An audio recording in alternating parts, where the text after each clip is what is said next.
बहुत बहुत धन्यवाद समस्त को आत्मा नमस्ते। ए सुंदर संध्या को समस्त को स्वागत, समस्त को शुभेच्छा, समस्त शुभकामना, समस्त पाखरे थिबा से परमात्मा को कोटि कोटि प्रणाम। कोटि कोटि प्रणाम आमर जन्मदाता, आमर जन्मदात्री को, आमर गुरु को, आमर गुरुजन मान को, आमर बंधु, आमर हिताकांक्षी, आमर हितैषी मान को, पृथ्वी जल अग्नि वायु आकाश समस्त को कोटि कोटि प्रणाम सहित ए सुंदर संध्यारे आमे शारदीय नवरात्रि किछि उपाय को जानिबा आरंभ करूचंती। मां को पाखरे कोटि कोटि निवेदन आमे करूचंती, कोटि कोटि प्रयास करूचंती। ए जो उपाय हमको एभली भाव रे हमर अरा को बदलै दउचंती मां, तारि माध्यम रे ए मानव समाजर अनेक किछि कल्याण रे आमे माध्यम होचंती। अनेक किछि कल्याण होच मानव समाजर। एई संपूर्ण प्रार्थना रखी आज संध्या को आम आरंभ करुचंती। भगवान देवदेव महादेव भोले शंकर पदारविंदरे कोटि कोटि प्रणाम। मां पार्वती मैया, भगवान श्री गणेश, श्री कार्तिकेय, श्री राघवेंद्र सरकार, भगवान रघुनाथंकर पदारविंदरे कोटि कोटि प्रणाम। सर्वोपरि आमर जन्मदाता, आमर जन्मदात्री, आमर गुरुंकर पाद पद्म कोटि कोटि प्रणाम सहित ए सुंदर संध्या को आम आरंभ करुचंती। बहुत बहुत धन्यवाद, बहुत बहुत धन्यवाद, बहुत बहुत धन्यवाद। Thank you universe, thank you universe, thank you universe. आमे बेले बेले ए मासरे एमती प्रोग्राम चली देखु, ये जो शारदीय मास मांकर ये जो मास चली, आज भी जन सहित मुझे कथा होती सर केते प्रोग्राम आणुचंती भारी हो जाउछ बुझिपारछन ना। मु भी निजे प्लानिंग करनथली जे एते सब जिंस ए मासरे आसीबो बोली। केबे केबे जो भारी लगुच बोली अनुभव करूचंती ताको आराम रे रिलैक्सली नियंतु। काहेकि ना भगवान कृपा जेतेबेले आसे अजाचित भाव रे पूरा अजाड़ी हो जाए, से समय माने टिके चगल मगल हो जाती लोक। हाँ, जदि माने देखंतु कौन सी जगह पार्टी करवा, होटेल ले खाइबा, ये जो इन्वेस्ट हुए मनुष्य को लगे बहुत किसी है बोली, किंतु एथिरे गोटे आसी जाए हिसाब से आम रही जाऊे। तो आम विभिन्न समय कौन हो आमको जो कृपा वर्षा हो से कृपा वर्षा सहित आमको जीवार अच्छे। यह बहुत बढ़िया कथा। Thank you. आम आलोचना कर सारी कि माँ एथर हाथी सवार रे आसुचंती। तो ये हाथी सवार रे जेते बेले आसुचंती समस्ते खुशी अछंती, आमे भी से भली भाव रे खुशी रहिचंती। तो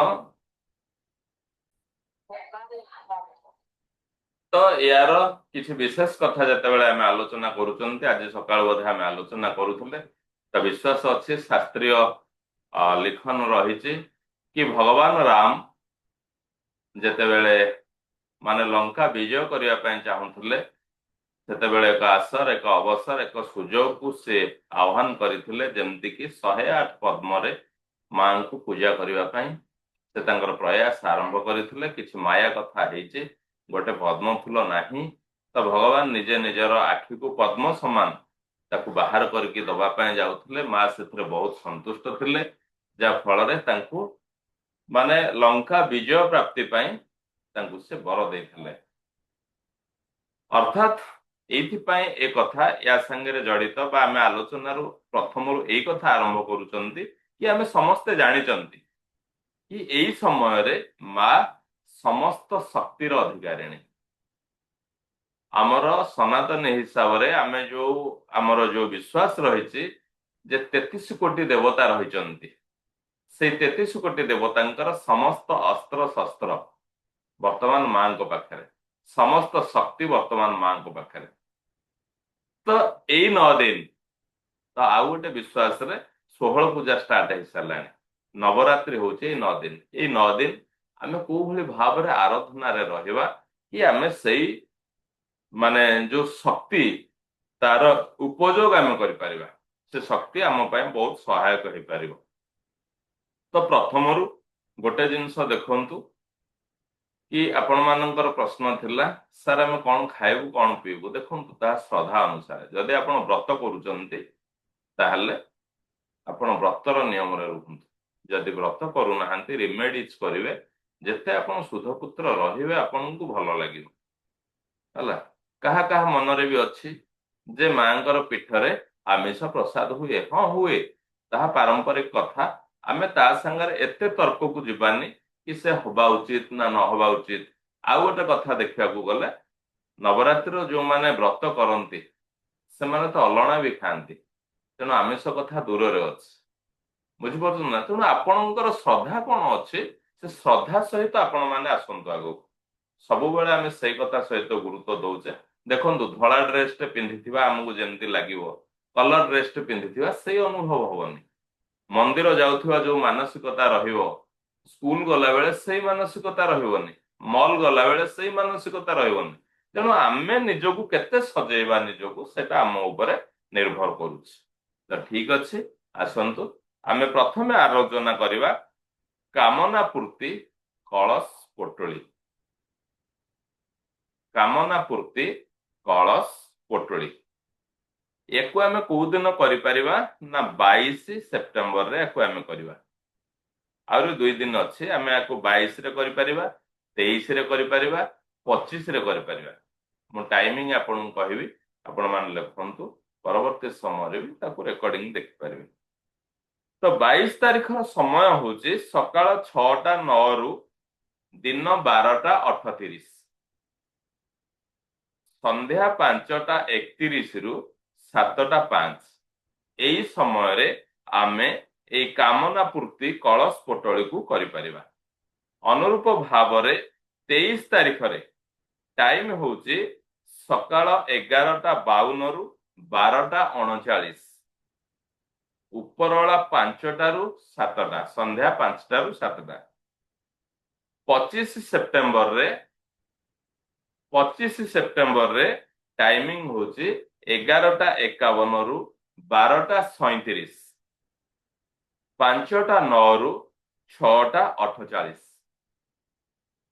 एई 3 दिन रो एई समय रे आमे एई कामना पूर्ति कलश पोटली को बनै परिबा आमे टाइमिंग जानिले को डेट रे करबा से कथा जानिले वर्तमान लिखंतु दरकार सामग्री हमको कौन दरकार से जो कामना पूर्ति कलश पोटली करबा हम कौन दरकार ना हळदी 2 खंड जोटा को आमे खंड हळदी कहूचे डाई हळदी कहूचे हला 2 खंड गोटे कलश माने माटीर कलश गोटे आपण नेबे जोटा को घड़ी कहंतु कलश कहंतु आपण कौन हबो सेटा को बुझी जिवे से अनुसार आपण कलश टिकी नेबे चंदन काठ गोटे पीस जदि श्वेत चंदन होची बहुत भलो धला चंदन काठ गोटे पीस गुआ आपणकर 4टी जो गली गुआ बोले आमे कहूचे जो गुआ पूजा रे लागे सेथुरु 4टी रोली बा कुंकुम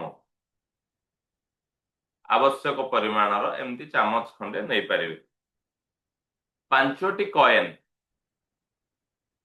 बुझी पारुचंती 5टी कॉइन जो आपण कोनोसी कॉइन भी नहीं पारिबे कॉइन माने एबे जो कॉइन चलुच नहीं पारिबे किंतु जदि गोल्डन कॉइन नौचंती जेमति कि 5 टंकिया 10 टंकिया 20 टंकिया नौचंती बहुत भलो गोटे पान पत्र शुद्ध घीर गोटे दीप शुद्ध घी बोले एबे हम प्लेटफॉर्म रे हम बुझी सारलानी गाय घी जोगाड़ंतु हलदिया सोरिष गोटे मुठा ग्रीन गुजराती 4टा गुजराती 2 प्रकार आसुची सुखी गले येलो हो जाउची जोटा ग्रीन कलर रथिबो सेटु 4टा रेड क्लॉथ 2 पीस नाली कपड़ा 2 पीस तापर नाली रक्षा स्तोत्र जोटा आम हाथ में बांधुचे रक्षा सूता बोली कहूचे से गोटे मूली नहीं आसवे गोटे तार जो गोल आकार मिलूचे से मूली गोटे नहीं आसवे लवंग हूँ 4टी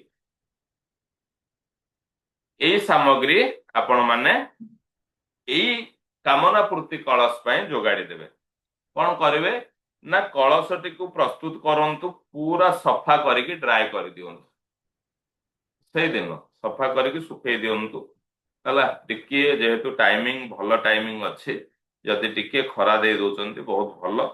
सेई कलश रे आपण कौन करिवे आमे जो रोली बा कुंकुम नेइथिबा ସେଇଥିରେ କଣ କରିବା ଘିଅ ଟିକେ ମିଶେଇ ଦବା ନହେଲେ ଆପଣ ପାଣି ବି ନେଇ ପାରନ୍ତି ଆପଣଙ୍କ ଶ୍ରଦ୍ଧା ଅନୁସାରେ ଗୋଟେ ସ୍ୱସ୍ତିକ ଟେ ଅଙ୍କି ଦେବେ ବୁଝିପାରୁଛନ୍ତି ସ୍ୱସ୍ତିକ ଟେ ଆଙ୍କି ସାରିଲା ପରେ ତାର ଯୋଉ କଳସର ଯୋଉ ରହିଲା ଯୋଉଟାକୁ ଆମେ ମଙ୍ଗ କହୁଛେ ସେ ଜାଗାରେ ଆପଣ ଏଇ ଯୋଉ ମୁରଲି ବା ରେଡ ସୂତା ଯୋଉ ରଖିଛନ୍ତି ତାକୁ ବାନ୍ଧି ଦେବେ ବାନ୍ଧିଦେଲେ ତାପରେ କଣ କରିବେ ନା ରେଡ କପଡା 2 ପିସ୍ ଆପଣ ଆଣିଛନ୍ତି ମାଙ୍କ ଆଗରେ ଗୋଟେ ପିସ୍ କପଡା ଏମିତି ଆସନ ଭଳିଆ କରିଦେବେ ତାରି ଉପରେ ଏଇ କଳସଟିକୁ ରଖିବେ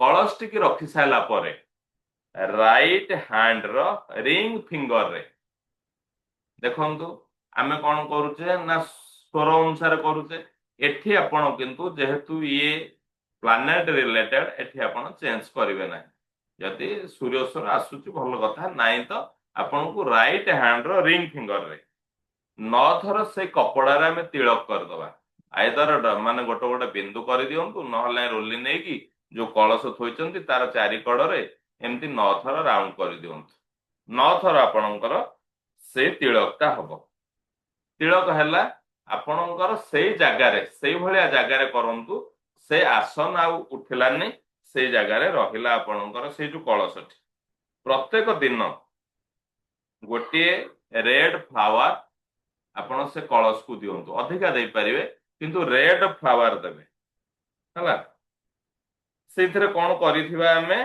ନା ଆପଣଙ୍କର ଗୋଟେ ଇଚ୍ଛା ହ୍ୱାଇଟ ପେପରରେ ଆପଣଙ୍କର ଇଚ୍ଛାକୁ ହ୍ୱାଇଟ ପେପର ଏଠି ହ୍ୱାଇଟ ପେପରରେ ଆପଣଙ୍କର ଇଚ୍ଛାକୁ ଲେଖିଦେବେ ତାକୁ ଫୋଲ୍ଡ କରିକି ସେଇ କଳସ ଭିତରେ ରଖିଦେଲେ ସେଇ କଳସରେ ଆମର ଯୋଉ ଇଚ୍ଛା ଅଛି ଆମେ ସେଇ ଇଣ୍ଟେନସନକୁ ଦେଇକି କଳସଟାକୁ କଭର କରିଦବା ବୁଝିପାରୁଛନ୍ତି ଦୀପଟିକୁ ପ୍ରଜ୍ୱଳିତ କରିଦବା ଦୀପଟିକୁ ପ୍ରଜ୍ୱଳିତ କରିଦେଇକି ଆମର ମନ୍ତ୍ର ହଉଛି ମନ୍ତ୍ର ମୁଁ ଆପଣଙ୍କୁ ଦେଇଦେବି ଓମ୍ ଏଂ ହ୍ଲିମ୍ କ୍ଲିମ୍ ଚାମୁଣ୍ଡାଏ ବିଚେ ଏ ମନ୍ତ୍ରକୁ ନେଇପାରିବେ ନହେଲେ ସିମ୍ପଲ ଓମ୍ ଦୁର୍ଗା ମୁଁ ଦେଇଦେବି ଆପଣଙ୍କୁ ମନ୍ତ୍ର ଓମ୍ ଧୁମ୍ ଦୁର୍ଗାୟ ନମଃ ଓମ୍ ଧୁମ୍ ଦୁର୍ଗାୟ ନମଃ ହେଲା ଏଇ ମନ୍ତ୍ରକୁ ଆମେ ପ୍ରତିଦିନ ସକାଳେ ଆଉ ସନ୍ଧ୍ୟା ବେଳେ ନବା ଏଇଭଳି ଭାବରେ ଆମେ ରଖିଲେ କଳସଟିକୁ ଯେତେବେଳେ 9 ଦିନ ବୁଝିପାରୁଛନ୍ତି 9 ଦିନ ଦେଖନ୍ତୁ ସେ କଳସରେ ପାଣି ଭରା ହବନି ଆମେ ଆଗରୁ କେବଳ ଧୋଇକି ଶୁଖେଇ ଦେଲେ ଆମେ ଯୋଉ ଯୋଉ ଜିନିଷ ସଂଗ୍ରହ କରିଛେ ବୁଝିପାରୁଛନ୍ତି ଯେମିତି କି ଆପଣଙ୍କୁ ମାନେ ଚନ୍ଦନ କାଠ ଗଳି ଗୁଆ ମାନେ ଆପଣଙ୍କର ଯୋଉ ଗୁଜୁରାତି ଆପଣଙ୍କର କଏନ ପାନପତ୍ର ସୋରିଷ ଗୋଟେ ମୁଠା ଗୁଜୁରାତି ହେଲା ଏଇ ସବୁ ଜିନିଷ ଲବଙ୍ଗ 4ଟା ଏଇ ସବୁ ଜିନିଷ ସେ କଳସରେ ଭରି ହବ ୟାକୁ 9 ଦିନ କଣ କରିବେ ନା ସେ କଳସକୁ ଖୋଲିକି ସମସ୍ତ ଦ୍ରବ୍ୟ ସେଥିରୁ ବାହାର କରିଦେବେ ବାହାର କରିଦେଇକି ଆଉ ଗୋଟେ ରେଡ କପଡା ଆମ ପାଖରେ ଅଛି ସେଇ ରେଡ କପଡାରେ ୟାକୁ ଗୋଟେ ପୋଟୁଳି କରିଦେବେ ୟାକୁ ଗୋଟେ ପୋଟୁଳି ବାନ୍ଧିକି ତା ଉପରେ ଆମେ ନାଲି ସୂତାରେ ତାକୁ ଗୋଟେ ପୋଟୁଳି କରିଦେଲେ ଏଇ ପୋଟୁଳି କରିଦେଇକି ଏଇ ପୋଟୁଳିକୁ ଆମେ ଆମର ଲକରରେ ବା କ୍ୟାଶ ବକ୍ସରେ ରଖିପାରିବା ବା ନିଜ ମନ୍ଦିରରେ ରଖିପାରିବା ବାକି ଆପଣଙ୍କର ସେଇ ଯୋଉ ମାଟି କଳସ ବାହାରିଲା ଆଉ ଯାହା ଯାହା ଦ୍ରବ୍ୟ ଆପଣ 9 ଦିନ ଫୁଲ ଦେଇଛନ୍ତି ସବୁ ଯୋଉ ଜିନିଷ ବାହାରିଲା ସେ ଜିନିଷକୁ ନେଇକି ଆପଣ ଜଳ ପ୍ରବାହ କରିଦେବେ ନହେଲେ ପିପଲ ଟ୍ରି ମାନେ ଓସ୍ତ ଗଛ ମୂଳରେ ଦେଇଦେବେ ଏଇ ପୋଟୁଳି ଆପଣଙ୍କର ଗୋଟେ ବର୍ଷ ରହିବ ପୁଣି ନେକ୍ସଟ ଯୋଉ ଆମେ ନବରାତ୍ରି ପର୍ଯ୍ୟନ୍ତ ଏଇ ଶାରଦୀୟ ନବରାତ୍ରି ପର୍ଯ୍ୟନ୍ତ ଆପଣ ଆପଣଙ୍କର ଧନର ପୋଟୁଳି ଏଇ ଯୋଉ କାମନା ପୂର୍ତ୍ତି ପୋଟୁଳିକୁ ନିଜ ପାଖରେ ରଖନ୍ତୁ ଶ୍ରଦ୍ଧା ଓ ବିଶ୍ୱାସର ସହିତ ରଖନ୍ତୁ ଦେଖନ୍ତୁ ମୁଁ ନିଜେ କରିଥିଲି କି ଯେତେବେଳେ 2023 ଦିୱାଲିରେ ହେଲା ମୁଁ ନିଜର ମୁଁ ଏଠି ଆପଣଙ୍କୁ ଫିଡବ୍ୟାକ ଦଉଛି ସେତେବେଳକୁ ଆପଣ ମାନେ ଜାଣିବା ଉଚିତ ସେତେବେଳକୁ ମୁଁ ଜାଣିଛନ୍ତି 21 ସେପ୍ଟେମ୍ବରରେ ଆସିଲି ତା ଭିତରେ ବହୁତ କିଛି ହଡଲ୍ସ ଦେଇକି ସେତେବେଳକୁ ମୁଁ ବହୁତ କିଛି ମାଇନସ ହେଇସାରିଛି ଡିପ୍ରେସନରେ ଥାଏ ଏଇ ଯୋଉ ଦିୱାଲିର ଗୋଟେ ରିମେଡି କରାଗଲା दिवाली समय गोटे आपणकर डेप्ट फ्री रिमेडी जोटा कि सार कही मुझे क्लास करी मुझे निजे अप्लाई करी मु तो धनवृद्धि पोर्टल ठू आरंभ कर बहुत कथा करी से माने डेप्ट पे गोटे करी जोटा कि आपणकर चांदीर गोटे स्क्वायर शेप रो गोटे प्लेट ता उपरे आपणकर हिसाब करदेवे केते ऋण अच्छी सेटा को रेड मार्कर रे लिखिकी मांकर आस्थान पाखरे रखिदेवे एते सुंदर कार्य कला से रिमेडी आपण भाभी परिबे बुझिपारुछन्ति सेतेबेले मु कहिथिली किए करिसन्ति किए न करिसन्ति मु जानिनी सेतेबेले खूब कम लोक आसन्ति क्लास को आमे सेतेबेले स्टार्ट करूथुलु बहुत सुंदर काम कला आउ मु सेबे ठारू आपणकर प्रति नवरात्रि रे से पोटली फुटली बदलेवा कथा मो मन भीतर आसिनी मु बदलेनी एथर किंतु करबी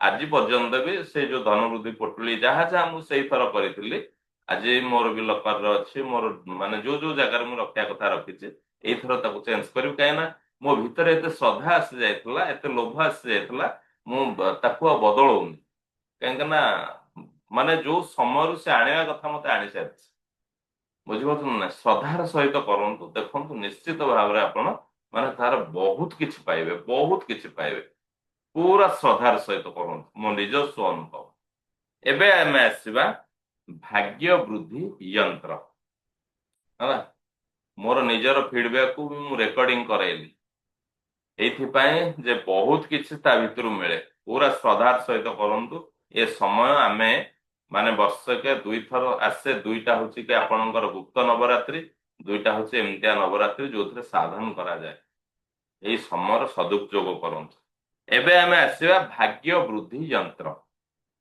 कामना पूर्ति पोटली गला एबे आसीला भाग्य वृद्धि यंत्र आमे मु आपन को देखौची एई यंत्रटी को आपण माने माने ये करि पारिबे कोन कहले स्क्रीनशॉट रखि पारिबे नचेत आमे जेतेबेले कथा हवा मु कहिबे आपन को कोन करिवे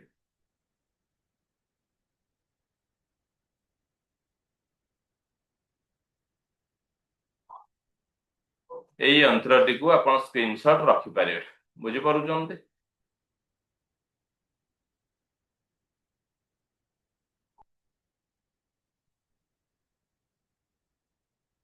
এই যন্ত্রটি কু আপন স্ক্রিনশট রখি পারিবে স্ক্রিনশট রখিলে যদি কহিবে দেই দেবি আপন মানু কিছু কথা নাই স্ক্রিনশট রখিদেলে ভাল কোন করিবা কি আমকু এইটা কোউ দিন করিবা না সেই 22 তারিখ সেই 23 তারিখ সেই 25 তারিখ সেম টাইম এই দিন মানকরে আমি করি পারিবা হলা আপন কেবল নোট ডাউন কৰি দিয়ন্তু যে সেই দিন মানকরে করি পারিবা একু আমি কোন করিবা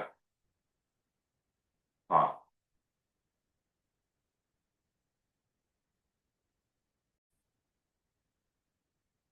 ये हूँ आपणकर से जो यंत्र भाग्य वृद्धि यंत्र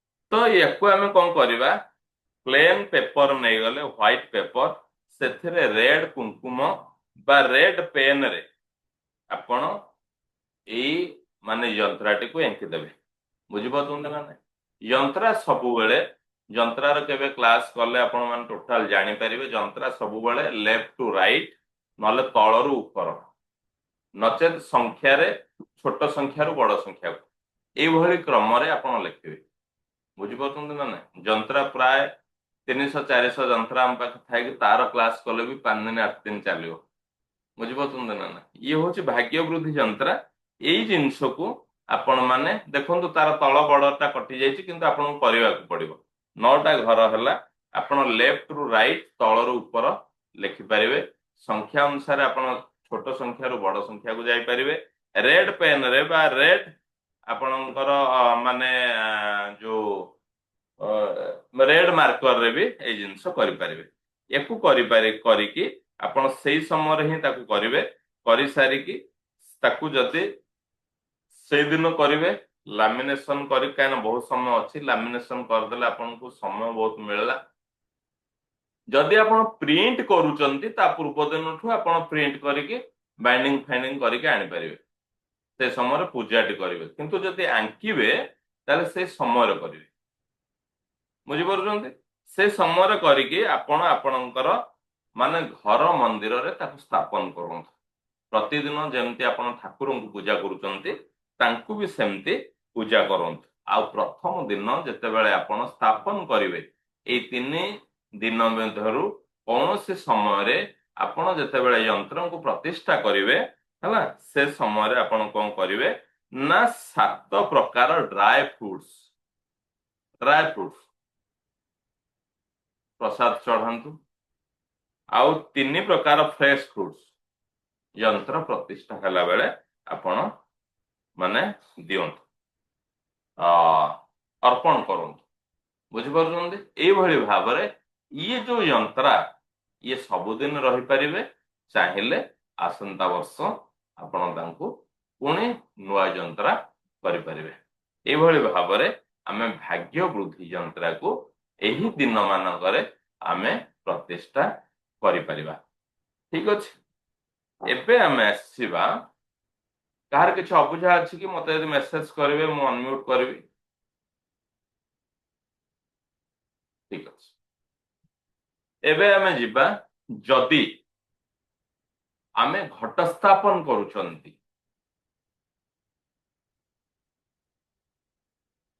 ଯଦି ଆମେ ଘଟ ସ୍ଥାପନ କରୁଛନ୍ତି, ଆଚ୍ଛା ଆପଣଙ୍କ ଭିତରୁ କେହି ବ୍ରତ କରୁଛନ୍ତି? ଘଟ ସ୍ଥାପନ କେହି କରିବେ?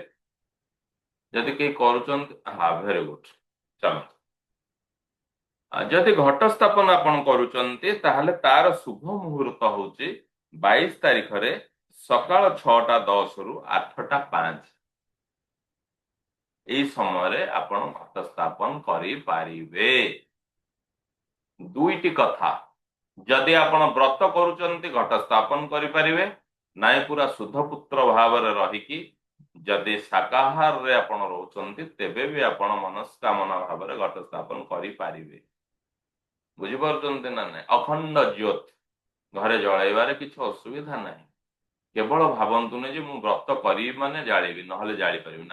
ଆପଣଙ୍କ ଘରେ କିନ୍ତୁ ଏମିତି ମାର୍କେଟର ଘିଅ, ମାର୍କେଟର ତେଲ ଆଣିକି ଅଖଣ୍ଡ ଜ୍ୟୋତି ଯଦି ଲଗେଇବା ଉଦ୍ଦେଶ୍ୟରେ ଅଛନ୍ତି, ଲଗାନ୍ତୁନି। ସିଏ ଆମ ଘରର ପାରିପାର୍ଶ୍ୱିକ କଥାକୁ ଆହୁରି ଆମଠାରୁ ଦୂରେଇ ନିଏ। ଯଦି ଶୁଦ୍ଧ ଗାଈର ଘିଅ ପାଉଛନ୍ତି, ମାନେ ଗାଈ ଘିଅ ଶୁଦ୍ଧ ଘିଅ ପାଉଛନ୍ତି, ଆପଣ ଅଖଣ୍ଡ ଲଗାନ୍ତୁ, ନହେଲେ 2 ଓଳି ଟିକେ ଟିକେ ଜ୍ୟୋତି ଦିଅନ୍ତୁ। ଯଦି ଶୁଦ୍ଧ ତେଲ ପାଉଛନ୍ତି ତେବେ ବି କରିପାରିବେ। କିନ୍ତୁ ଆମେ ଆମର ଘରର ଆମେ ଯୋଉ କ୍ୱାଣ୍ଟିଟି ଉପରେ ଥିଲେ ସେଇଥିରେ ରୁହନ୍ତୁନି, କ୍ୱାଲିଟିରେ ରୁହନ୍ତୁ। ବୁଝିପାରୁଛନ୍ତି? ଏବେଠୁ ଯୋଗାଡ଼ିଲେ ଆପଣଙ୍କୁ ମିଳିଯିବ। ଆଉ ଗାଈ ଘିଅର କଣ ଉପକାର? ଆପଣ ଯେତେବେଳେ ନାଡି ଶୋଧନ କରିବେ, ଆପଣ ମାନେ ତ ସମସ୍ତେ ପ୍ରାୟ ଆସିଯାଇଛନ୍ତି, ଆଗରୁ କେହି ଆସିଥିଲେ, ଏବେ ବି କିଏ ଆସିଛନ୍ତି ଆମର ଯୋଉ ସ୍ୱର ବିଜ୍ଞାନ କ୍ଲାସକୁ। ସ୍ୱର ବିଜ୍ଞାନ ସରିଲା ପରେ ଆମର ନାଡି ଶୋଧନ ହବ। ନାଡି ଶୋଧନ ବେଳେ ଆପଣ ବୁଝିପାରିବେ। ଧନ୍ୟବାଦ। ଆମକୁ କଣ ଦରକାର ନା 22 ତାରିଖରେ ଆମେ ଶୁଭ ମୁହୂର୍ତ୍ତ ହଉଛି ଆମର ଘଟ ସ୍ଥାପନ କରିବାର 6ଟା 10 ରୁ 8ଟା 5।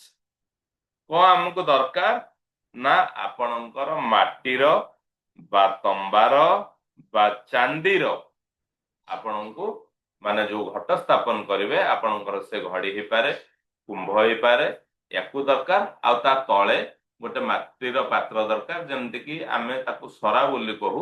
ଆପଣ ମାନେ କଣ କହୁଥିବେ, ମାନେ ତଳେ ଯୋଉ ପ୍ଲେଟଟା ରହିବ, ତଳ ପାଇଁ ଗୋଟେ ପ୍ଲେଟ ହେଲା, ସେଇ ଜିନିଷଟାକୁ ଆପଣଙ୍କୁ ଯୋଗାଡ଼ କରିବା ପାଇଁ ପଡିବ। ଦେନ୍ କଣ ହବ ନା ନାଲି କପଡା, ସିଲ୍କି ହେଇପାରେ, କଟନ ହେଇପାରେ, ସିଏ ବି 1 ମିଟର। ଆପଣଙ୍କର ଯଦି କରୁଛନ୍ତି, ଆପଣଙ୍କର ପ୍ରଥମ ରିମେଡିଆଡୁ ଆସିଲେ ଆପଣଙ୍କ ପାଖରେ ରକ୍ଷାବନ୍ଧ ସ୍ତୋତ୍ର ଆସି ଯାଇଥିବ, ରକ୍ଷାବନ୍ଧ ସ୍ତୋତ୍ର ଦରକାର। ଗହମ 100 ଗ୍ରାମ, ଯୋଉ ଶସ୍ୟଟି ଆମେ ଦବା, ଗହମଟି ଦିଅନ୍ତୁ ହେଲା, ଗହମଟି 100 ଗ୍ରାମ। ଆପଣଙ୍କର ଦୀପ ରହିଲା, ଅଖଣ୍ଡ ଦୀପ ରହିଲା। ଯୋଉ ଆମ୍ବ ପତ୍ର ଆମେ ଦବା କଳସରେ, ଆମେ ଆମ୍ବ ପତ୍ର ଦେଇପାରିବା, ଅଶୋକ ପତ୍ର ଦେଇପାରିବା, ପାନ ପତ୍ର ବି ଦେଇପାରିବା। ସେ କେତେଟା ହେଇଥିବା ଦରକାର ନା 5ଟି ପତ୍ର ଲାଗିଥିବ, ନହେଲେ 7ଟି ପତ୍ର ଲାଗିଥିବ, ନହେଲେ 11ଟି ପତ୍ର ଲାଗିଥିବ। ଏଇଭଳି ଭାବରେ ଆମେ ରଖିପାରିବା। ତା ସାଙ୍ଗରେ ଆମର ୱିଶ ପେପରକୁ ଆମେ କଣ ଇଚ୍ଛା କରୁଛନ୍ତି ନିସଂକୋଚରେ କାହିଁକି ନା ଆପଣଙ୍କର ୱିଶ ପେପରକୁ ଦ୍ୱିତୀୟ ଲୋକ କେହି ଦେଖୁନାହାନ୍ତି। ମାଙ୍କ ସହିତ ଆପଣଙ୍କର କନେକ୍ସନ, ଆପଣଙ୍କର ୱିଶ ପେପରକୁ ଆପଣ ଲେଖିଲେ ସେଇଟା ଗୋଟେ ଜିନିଷ ଦରକାର। ଯଦି ଆପଣଙ୍କ ଘରେ ମାଙ୍କର ଫଟୋ ଅଛନ୍ତି, ବିଗ୍ରହ ଅଛନ୍ତି, ବହୁତ ଭଲ କଥା। ନାଇଁ ଯଦି ନୂଆ ଆଣୁଛନ୍ତି ସେ ବି ଭଲ କଥା। ଆପଣ ମାଙ୍କର ଆସନକୁ ରେଡ କପଡା ପକେଇକି ଯୋଉ ଆସନରେ ଆପଣ ବସେଇଛନ୍ତି ସେଦିନ ତାଙ୍କୁ ରେଡ କପଡା ବା ରେଡ ଆସନରେ ଆପଣ ବସେଇ ଦିଅନ୍ତୁ। ଆମେ ରେଡ କପଡା ଲେଖିଥିଲେ, ଏଇ ରେଡ କପଡା ଏଇଠି ୟୁଜ ହେଇଗଲା। ବୁଝିପାରୁଛନ୍ତି? ବହୁତ ଭଲ ଭାବରେ ଧୁଆ ଧୁଇ ଇଏ ସିଏ କରିକି ଆମେ ରେଡ କପଡାରେ ବସେଇ ଦେଲେ। ବସେଇ ଦେଇକି ସେଇ ମାନେ ରେଡ କପଡାକୁ ଆଉ ସେ ଘରଟିକୁ ଆମେ ଯେମିତିକି ମାନେ ଡେକୋରେଟ ଟିକେ କରିବା, ଯେମିତି ଆମକୁ ଭଲ ଲାଗିବ ସେଇଥିରେ ଆମେ ଡେକୋରେଟ କରିଦେଲେ। ତାପରେ ଆମେ କଣ କଲେ ନା ସେଇ ଯୋଉ ତଳେ ଯୋଉ ପ୍ଲେଟଟା ରହିବା କଥା ସେଥିରେ ଆମେ ମାଙ୍କର ଯୋଉ ଜାଗାରେ ଆମେ ବସେଇଲେ ତା ପାଖରେ ଆମେ କଣ କଲେ ସେଇ ପ୍ଲେଟରେ କିଛି ମାଟି ଦେଇଦେଲେ। ହେଲା, ସେ ମାଟିକୁ ଭଲ ମାଟି ଟିକେ ଆଣିଥିବେ, ଗୁଣ୍ଡ କରିଥିବେ, କିଛି ମାଟି ଦେଇଦେଲେ। ମାଟି ଦେଇକି ତଳେ ଯୋଉଟା ମାନେ କଳସ ଯୋଉ ପ୍ଲେଟ ଉପରେ ବସିବ, ବୁଝିପାରୁଛନ୍ତି ତ ଅଦ୍ୱୈତ ସାର୍? କଳସ ଯୋଉ ପ୍ଲେଟରେ ବସିବ ସେଇ ପ୍ଲେଟରେ କିଛି ମାଟି ଦେଇଦେଲେ। ମାଟି ଦେଇକି ଏଇ ଯୋଉ 100 ଗ୍ରାମ ଗହମ ଆମେ ଆଣିଛେ ତା ଉପରେ ଦେଇଦେଲେ। ତା ଉପରେ ଦେଇକି ତା ଉପରେ କଣ କଲେ ନା ଆପଣଙ୍କର ୱିଶ ପେପରଟାକୁ ଫୋଲ୍ଡ କରିକି ରଖିଦେଲେ। ୱିଶ ପେପରକୁ ଫୋଲ୍ଡ କରିକି ରଖିକି ତା ଉପରେ ପୁଣି ଗୋଟେ ଲେୟାର ମାଟି ଆପଣ ଦେଇଦେଲେ। ଦେଇକି କିଛି ଶୁଦ୍ଧ ପାଣି ଆପଣ ସେଥିରେ ଲାଇଟଲି ସିଞ୍ଚି ଦେଲେ। ବୁଝିପାରୁଛନ୍ତି? ଆମେ ପ୍ରତିଦିନ କଳସ ଯୋଉ 10 ଦିନ, ଏଥର ଦେଖନ୍ତୁ କଳସ ଆମ ପାଖରେ ବା ଏଇ ଯୋଉ ନବରାତ୍ରି ଆମେ 10 ଦିନ ପାଳନ କରିବା। ହେଲା, 22 ତାରିଖରୁ ଆପଣଙ୍କର ଆରମ୍ଭ ହଉଛି। ତ ଆପଣଙ୍କର 24 ତାରିଖ ଆଉ 25 ତାରିଖ ଇଏ ଯୋଉ 2 ଦିନ, ଇଏ 2 ଦିନ ଯାକ ଆମର ଡେ 3। ବୁଝିପାରୁଛନ୍ତି? 2 ଦିନ ଯାକ ଆମର ଡେ 3। 2 ଦିନ ଆମେ ମାଙ୍କୁ ଚନ୍ଦ୍ରଘଣ୍ଟା ସ୍ୱରୂପରେ ଆମେ ଆମର ମାନେ ପୂଜା କରିବା। ତ ଆମେ କଣ କରୁଛେ ନା ପ୍ରଥମେ ସେ ପ୍ଲେଟରେ ଆଗ ମାଟି ଦେଲେ, ମାଟି ପରେ କିଛି ଗହମ ଦେଲେ, ଗହମ ପରେ ଆମର ୱିଶ ପେପର ଦେଲେ, ୱିଶ ପେପର ପରେ ପୁଣି ମାଟି ଦେଲେ, କିଛି ଜଳ ଆମେ ସିଞ୍ଚନ କରିଦେଲେ। ପ୍ରତ୍ୟେକ ଦିନ ଆମେ ମାନେ ସେଇଥିରେ କିଛି କିଛି ପାଣି ଆମେ ଦେଇଦବା। ଏକୁ ରହିଲା, ତାକୁ ଆମେ ମାନେ ଲାଷ୍ଟ ଡେରେ ଯେତେବେଳେ ଆମର ଆପଣ ମାନେ କେହି କେହି ନବମୀ ଦିନ କଳସ ଉଠାନ୍ତି, କେହି କେହି ଦଶମ ଦିନ ଉଠାନ୍ତି। ଆପଣଙ୍କର ନବମୀ ଦିନ ପର୍ଯ୍ୟନ୍ତ ପୂଜାପୂଜି ହବ। ତାପରେ ଯୋଉ ଦିନ ଆପଣ କଳସ ନେବେ ସେ ଦିନ ଆପଣ କଣ କରିବେ, କଳସକୁ ଯେତେବେଳେ ଉଠଉଛନ୍ତି କଳସର ପାଣିରେ ଆପଣ ଆମ୍ବ ପତ୍ର ପକେଇକି ତାକୁ ଘର ଦ୍ୱାର, ଆପଣ ସେଥିରେ ପତ୍ରଟା ଥିବ ପୁରା ଘର ଦ୍ୱାର ସିଞ୍ଚାଡି ଦେଲେ। ବାକି ଯୋଉ ଜିନିଷ ୟୁଜ ନ ହବା କଥା ତାକୁ ନେଇକି ମାନେ ଇଏରେ କରିବା, କଣ ଜଳ ପ୍ରବାହ କରିଦବା। ତ ଆମେ ସେଇ ଯୋଉ କଳସଟିକୁ ଏବେ ଆସିଗଲା ଆପଣଙ୍କର ପ୍ଲେଟ ଟାକୁ କେମିତି ସଜେଇଲେ, ତାପରେ ଆସିଲା ଆପଣଙ୍କର କଳସ। ଭଗବାନ ଶ୍ରୀ ଗଣେଶଙ୍କୁ ଆମେ ସ୍ମରଣ କରିକି ସେଇ କଳସରେ ଗୋଟେ ସ୍ୱସ୍ତିକଟେ ଆଙ୍କିଦବା। ସେ ସ୍ୱସ୍ତିକଟା ଆଙ୍କି ସାରିଲା ପରେ ଆମେ ସେଥିରେ କଣ ରଖିବା ନା ଗ୍ରୀନ ଇଲାଇଚି 2ଟା, କଏନ 4ଟା, ପାନପତ୍ର 2ଟା, ଖଣ୍ଡ ହଳଦୀ 1, କିଛି ଗଙ୍ଗାଜଳ। ହେଲା, ୟାକୁ ସେ କଳସରେ ଆମେ ରଖିଲେ, ପାଣି ବି ରଖିଲେ। ତାପରେ କଣ କଲେ ନା ଯୋଉ ନଡିଆ ଆମେ ଗୋଟେ ଆଣିବା, ସେ ନଡିଆରେ ଗୋଟିଏ ଛୋଟିଆ ଚୁନୁରିଟେ ଆଣିବେ, ଯେତେ ସୁନ୍ଦର ଭାବରେ ତାକୁ ସଜେଇ ଦେବେ, ବାନ୍ଧି ଦେବେ। ହେଲା, ବାନ୍ଧିକି ତା ଉପରେ ଏଇ ଯୋଉ ରେଡ ର ମୂର୍ଲି ଆମକୁ 3 ରାଉଣ୍ଡ ଆମେ ବାନ୍ଧିଦବା। 3 ରାଉଣ୍ଡ ବାନ୍ଧିକି କଳସ ଉପରେ ଆମେ ରଖିଦେଲେ। ଆପଣଙ୍କୁ ପ୍ରଶ୍ନ ଆସିପାରେ ନଡିଆକୁ ଆମେ ହରିଜଣ୍ଟାଲି ରଖିବା ନା ଇଏ ଭାବରେ ରଖିବା, ଭର୍ଟିକାଲି ରଖିବା? ଆପଣଙ୍କର ଇଚ୍ଛା ଯେମିତି ରଖିପାରିବେ, ଆପଣଙ୍କୁ ଯେମିତି ସୁନ୍ଦର ଲାଗିବ, ଆପଣଙ୍କର ଶ୍ରଦ୍ଧା ଯେମିତି ହଉଛି, କିନ୍ତୁ ନଡିଆଟିକୁ ସଜେଇ ଦେବେ ଚୁନୁରି ଦେଇକି। ବୁଝିପାରୁଛନ୍ତି ନା ନାଇଁ? ଏଇଭଳି ଭାବରେ ଆପଣ ସେଠି ଥୋଇଦେଲେ, ଘିଅ ଦୀପଟିଏ ଜାଳିଦେଲେ, ଇଏ ହେଇଗଲା ଆପଣଙ୍କର ଘଟ ସ୍ଥାପନ। ବୁଝିପାରୁଛନ୍ତି? ପ୍ରତିଦିନ ଆପଣଙ୍କୁ କିଛି କରିବାର ନାହିଁ, ଯେମିତି ଧୂପ ଧୂପ ଧୂପ କଥା ଦେବେ, ଟିକେ ଟିକେ ପାଣି ସିଞ୍ଚୁଥିବେ। ଇଏ ହଉଛି ଆପଣଙ୍କର ଘଟ ସ୍ଥାପନ ହେଇଗଲା। ସେଇ ଏଇଟା ହଉଛି 22 ତାରିଖରେ ବା ନବରାତ୍ରିର ଡେ 1ରେ ଏଇ ଡେ ୱାନରେ ମା ପାର୍ବତୀଙ୍କର, ମା ଭବାନୀଙ୍କର, ମା ଦୁର୍ଗାଙ୍କର ଏଇ ଯୋଉ ପ୍ରଥମ ସ୍ୱରୂପ ଇଏ ହଉଛନ୍ତି ମା ଶୈଳପୁତ୍ରୀ। ମା ଦୁର୍ଗାଙ୍କର ଏଇ ଯୋଉ ପ୍ରଥମ ସ୍ୱରୂପକୁ ଆମେ ଶୈଳପୁତ୍ରୀ ନାମରେ ଜାଣୁଛେ। ପର୍ବତରାଜ ହିମାଳୟଙ୍କ ଘରେ କନ୍ୟା ରୂପରେ ସେ ଯେତେବେଳେ ଜନ୍ମ ହେଇଥିଲେ, ସେଥିପାଇଁ ତାଙ୍କର ନାଁ ଶୈଳପୁତ୍ରୀ। ଏଇ ନବରାତ୍ରିର ପ୍ରଥମ ଦିନରେ ତାଙ୍କର ପୂଜା ଆଉ ଆରାଧନା ଆମେ କରିଥାଉ। ତ ସେଦିନ ଆମେ ମାଙ୍କୁ କଣ ଭୋଗ ଅର୍ପଣ କରିବା?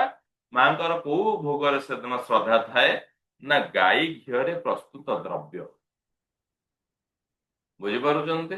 ଗାଈ ଘିଅରେ ଆପଣ କ୍ଷୀରି କରି ମାନେ ଗାଈ ଘିଅରେ ବା ଗୋଜାତ ଜିନିଷରେ ବି ଆପଣ କରିପାରିବେ, କିନ୍ତୁ ଗାଈ ଘିଅରେ ଯୋଉ ଜିନିଷ ଛଣା ହେଇଥାଏ ବା ଗାଈ ଘିଅରେ ଆପଣ କିଛି ଜିନିଷ ଛାଣିକି ଦେଇପାରିବେ, ଗାଈ ଘିଅରେ କିଛି ଆଇଟମ ବନେଇକି ଦେଇପାରିବେ, ଗାଈ ଘିଅରେ ଲଡୁ ଫଡୁ ଯଦି କରିକି ଦେଇପାରିବେ, ଗାଈ ଘିଅରେ ପ୍ରସ୍ତୁତ ଦ୍ରବ୍ୟ ଆପଣ ସେଦିନ ମାନେ ମାଙ୍କର ପ୍ରସାଦ ଅର୍ପଣ କରନ୍ତୁ। ବସ୍ତ୍ର ହଉଛି ସେଦିନ ମାଙ୍କର ରେଡ କଲର ନହେଲେ ହ୍ୱାଇଟ କଲର। ବୁଝିପାରୁଛନ୍ତି? ଶ୍ରଦ୍ଧାର ସହିତ କରନ୍ତୁ। ଜାଣିଥାନ୍ତୁ ଆପଣ କେତେ କରିବେ ସେଟା ଆପଣଙ୍କ ଉପରେ ନିର୍ଭର କରେ। ମୁଁ ଆଜି ବି କହିବି, ପୁଣି ଥରେ କହିବି, ଯାହା କରିବେ ଶ୍ରଦ୍ଧାର ସହିତ କରିବେ। ଫୁଲ ଆପଣଙ୍କର ସେଦିନ ହ୍ୱାଇଟ ପୁଷ୍ପ, ଧଳା ପୁଷ୍ପ ମାଙ୍କୁ ଅର୍ପଣ କରିବେ। ସେଦିନର ମନ୍ତ୍ର ହଉଛି, ଦେଖନ୍ତୁ ଯେତେବେଳେ ମନ୍ତ୍ର ଆପଣ କରିପାରୁନାହାନ୍ତି ବା କିଛି ବି ଭାବୁଛନ୍ତି, ଓମ୍ ଦୁମ୍ ଦୁର୍ଗାୟ ନମଃ ଏ ମନ୍ତ୍ର ହଉଛି ସର୍ବସିଦ୍ଧି ମନ୍ତ୍ର। ଆପଣ ଏକୁ ଆରାମରେ କରିବେ। ନାଇଁ, ସେଦିନର ସ୍ପେଶାଲ ମନ୍ତ୍ର ହଉଛି ବହୁତ ସୁନ୍ଦର, ବହୁତ ସହଜ ମନ୍ତ୍ର।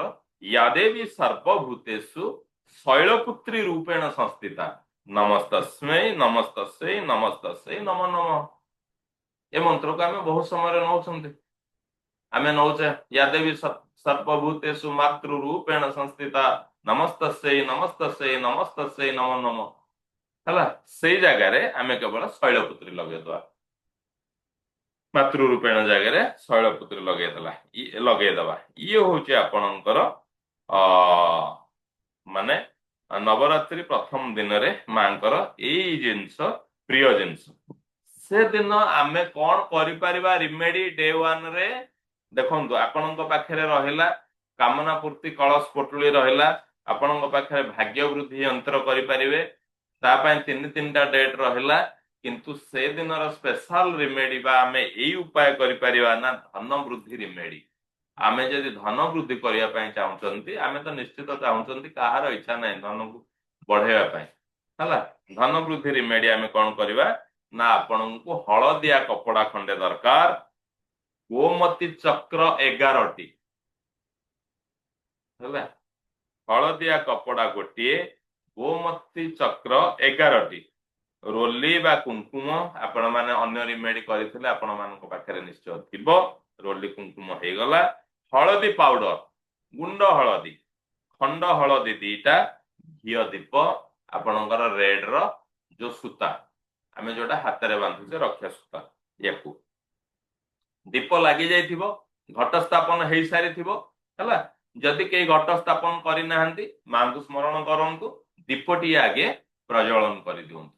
ଦୀପଟିଏ ପ୍ରଜ୍ୱଳନ କରିକି ଏଇ ଯୋଉ ୟେଲୋ କ୍ଲଥ ଟି ମାଙ୍କ ଆଗରେ ରଖିଦିଅନ୍ତୁ।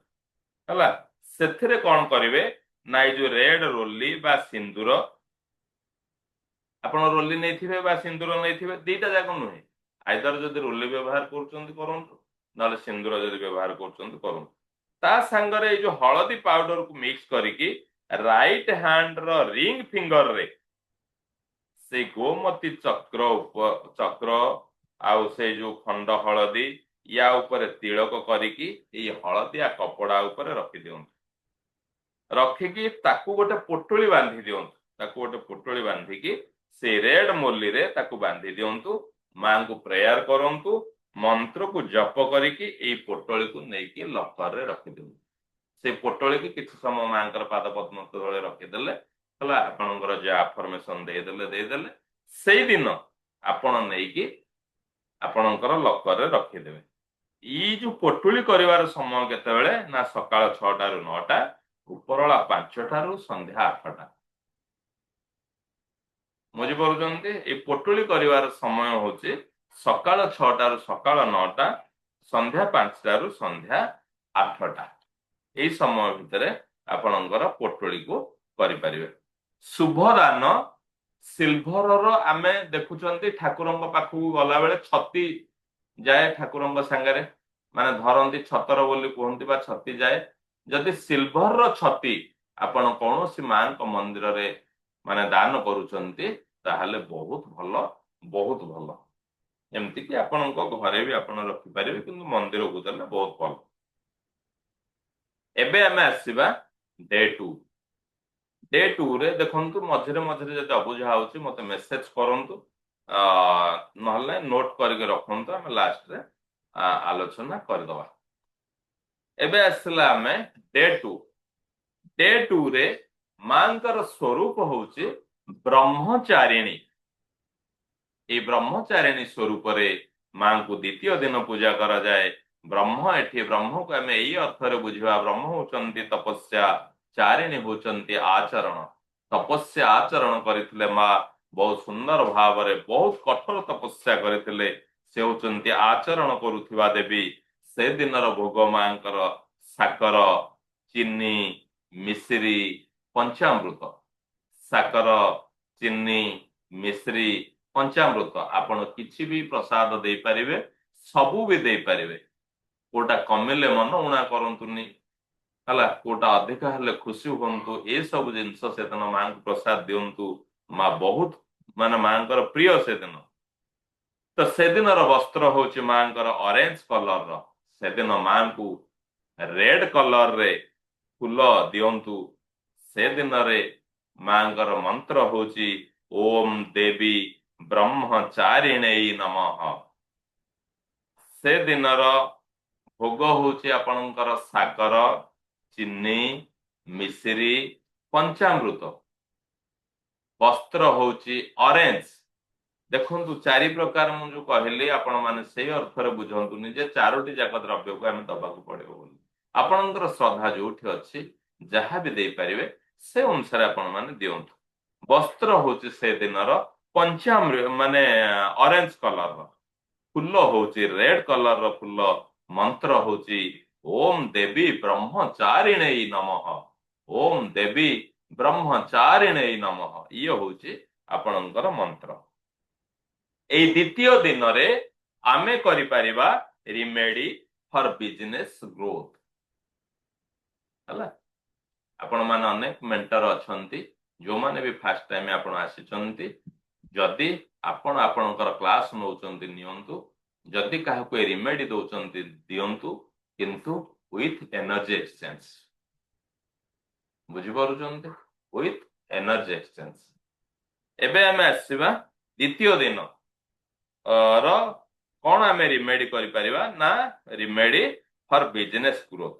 ଆମକୁ କଣ ଦ୍ରବ୍ୟ ଦରକାର, ଏଥିରେ କଣ ଜିନିଷ ଏଥିରେ ଦରକାର ନା ପାନପତ୍ର 2ଟି, କିଛି ସୋରିଷ ତେଲ, ଗାଈ ଘିଅର ଦୀପ।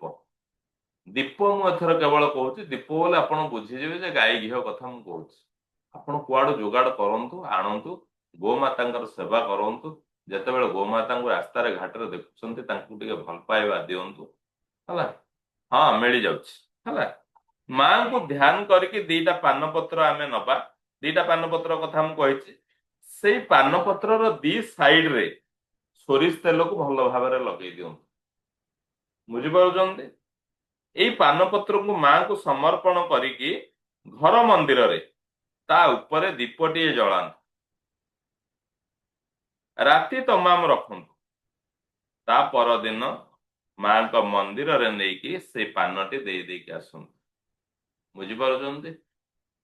ଆପଣ ପୂଜାରୀକି ଦେଲେ ସେ ନେବେ, ନ ନେବେ ଆପଣ ଥୋଇଦେବେ, ସେ ପରିସର ଭିତରେ ବି ରଖିଦେବେ। ଦୀପଟିକୁ ନେଇକି ଜଳ ପ୍ରବାହ କରିଦେବେ ଯଦି ମାଟି ଦୀପ ଆପଣ ବ୍ୟବହାର କରିଥିବେ। ପାନ 2ଟି ନେଇକି, ବୁଝିପାରିଲେ? କିଛି ନାହିଁ, ସିମ୍ପଲ ରିମେଡି। ପାନ ଆଣିଲେ, ଦୀପଟି ଆପଣ କଣ କଲେ ନା ପାନର 2 ସାଇଡରେ ଆପଣ ସୋରିଷ ତେଲ ଲଗେଇଦେଲେ, ମାଙ୍କ ସାମ୍ନାରେ ରଖିଦେଲେ। ସେ ପାନକୁ ଆପଣ ଦୀପଟିଏ ଜାଳିଲେ, ପାନ ଉପରେ ଥୋଇଦେଲେ। ସେ ଦିନ ତମାମ ସେ ରହିଲା। ଦୀପ ତାଙ୍କ ସମୟରେ ସେ ଶାନ୍ତ ହେଲେ, ନେକ୍ସଟ ଡେ ଆମେ ସେ ପାନ ନେଇକି କୌଣସି ମନ୍ଦିରରେ ଦେଇଦବା। ଏଇ ଦୀପ ଯଦି ମାଟି ଦୀପ କରିଥିବା ତ ନେଇକି ଜଳ ପ୍ରବାହ କରିଦବା ବା ଓସ୍ତ ଗଛ ମୂଳେ ଥୋଇଦବା। ଯଦି ମାଟି ଦୀପ କରିନାହାନ୍ତି କୌଣସି ମେଟାଲ ଦୀପ ପୁଣି ଆପଣ ଆପଣଙ୍କର ଯେମିତି ବ୍ୟବହାର କରୁଛନ୍ତି ବ୍ୟବହାର କରିବେ। ଦ୍ୱିତୀୟ ଦିନରେ ଏ ରିମେଡି ଆମେ କରିପାରିବା ସକାଳ 6ଟାରୁ ସକାଳ 9ଟା 30, ଉପରଳା 5ଟାରୁ 8ଟା 30। ବୁଝିପାରୁଛନ୍ତି? ସେଦିନ ମାଙ୍କୁ କଣ ଆମେ ଅର୍ପଣ କରିବା, ମାଙ୍କୁ କଣ ଦେଲେ ଖୁସି ହେବେ ମା? ଆମ ସମସ୍ତଙ୍କର କୋଉଥିରେ ନା କୋଉଥିରେ କିଛି ଦୁର୍ବଳତା ଥାଏ। ଆମକୁ ସେଇ ଜିନିଷ ଯଦି କିଏ ଅଫର କରେ ଆମେ ବହୁତ ଖୁସି ହଉଛେ। ଅନୁରୂପ ଭାବରେ ସବୁ ସମାନ। ଦୁଇଟି ଯାକ ପାନ ଥୋଇବେ, ହେଲା, ଦୁଇଟି ଯାକ ପାନ ଥୋଇବେ, ସେଇ ଜାଗାରେ ଗୋଟିଏ ପାନରେ ଆପଣ ଦୀପ ରଖିବେ, ଦୁଇଟି ଯାକ ପାନ ସେଠି ଥିବ, ହେଲା। ତ କଣ କରିବା ନା ସେଦିନ ଯଦି 21ଟି ପାନ ପତ୍ରର ମାଳା, ବୁଝିପାରୁଛନ୍ତି, ପାନ ପତ୍ରରେ 21ଟି ପାନ ପତ୍ର ଧଳା ସୂତାରେ ଆପଣ ମାଳା କରିକି ଯଦି ନେଇକି ମନ୍ଦିରରେ ହଉ ବା ଆପଣଙ୍କ ଘରେ, ମନ୍ଦିର ତ ହଉଛି ଦି ବେଷ୍ଟ, ହେଲା, ଆଉ ଯଦି ଆପଣଙ୍କ ଘରେ ବି ମାଙ୍କୁ ସ୍ଥାପନ କରିଛନ୍ତି, ମାଙ୍କୁ ସେଦିନ 21ଟି ପାନ ପତ୍ରରେ ହେଇଥିବା ମାଳାକୁ ଅର୍ପଣ କରିଦିଅନ୍ତୁ। ମା ବହୁତ ଖୁସି ହେବେ, ବହୁତ ଖୁସି ହେବେ। ଏଇଭଳି ଭାବରେ ଦ୍ୱିତୀୟ ଦିନକୁ ଆମେ ରହିବା, ଦ୍ୱିତୀୟ ଦିନରେ ଏଇଭଳି ଭାବରେ ଆମେ ରହିବା। ଏବେ ଆମେ ଆସିବା ତୃତୀୟ ଦିନ, ଡେ 3। ଏଇ ଡେ 3 କୁ ମୁଁ ପୁଣି ଥରେ ଆପଣଙ୍କୁ କହିଦଉଛି, ଡେ 3 ଆମେ 2 ଦିନ ପାଳନ କରିବା, 24 ତାରିଖ ଆଉ 25 ତାରିଖ। 24 ତାରିଖରେ ଆପଣ ଯାହା କରିବେ 25 ତାରିଖରେ ସେମ୍। ବୁଝିପାରୁଛନ୍ତି? ମାନ କରନ୍ତୁ ରିମେଡି କରିବେ, ଗୋଟେ ଦିନ ତ କରିବେ ତା ଭିତରୁ, କିନ୍ତୁ ଭୋଗ ଆପଣଙ୍କର ସମାନ, ଆପଣଙ୍କର ବସ୍ତ୍ର ସମାନ, ଏସବୁ ଜିନିଷ ସମାନ। ଡେ 3ରେ ମାଙ୍କର ସ୍ୱରୂପ ହଉଛି ମା ଚନ୍ଦ୍ରଘଣ୍ଟା। ସେଦିନ ଭୋଗ ହଉଛି ମାଙ୍କର ପ୍ରିୟ ପ୍ରସାଦ ହଉଛି କ୍ଷୀର। ବୁଝିପାରୁଛନ୍ତି?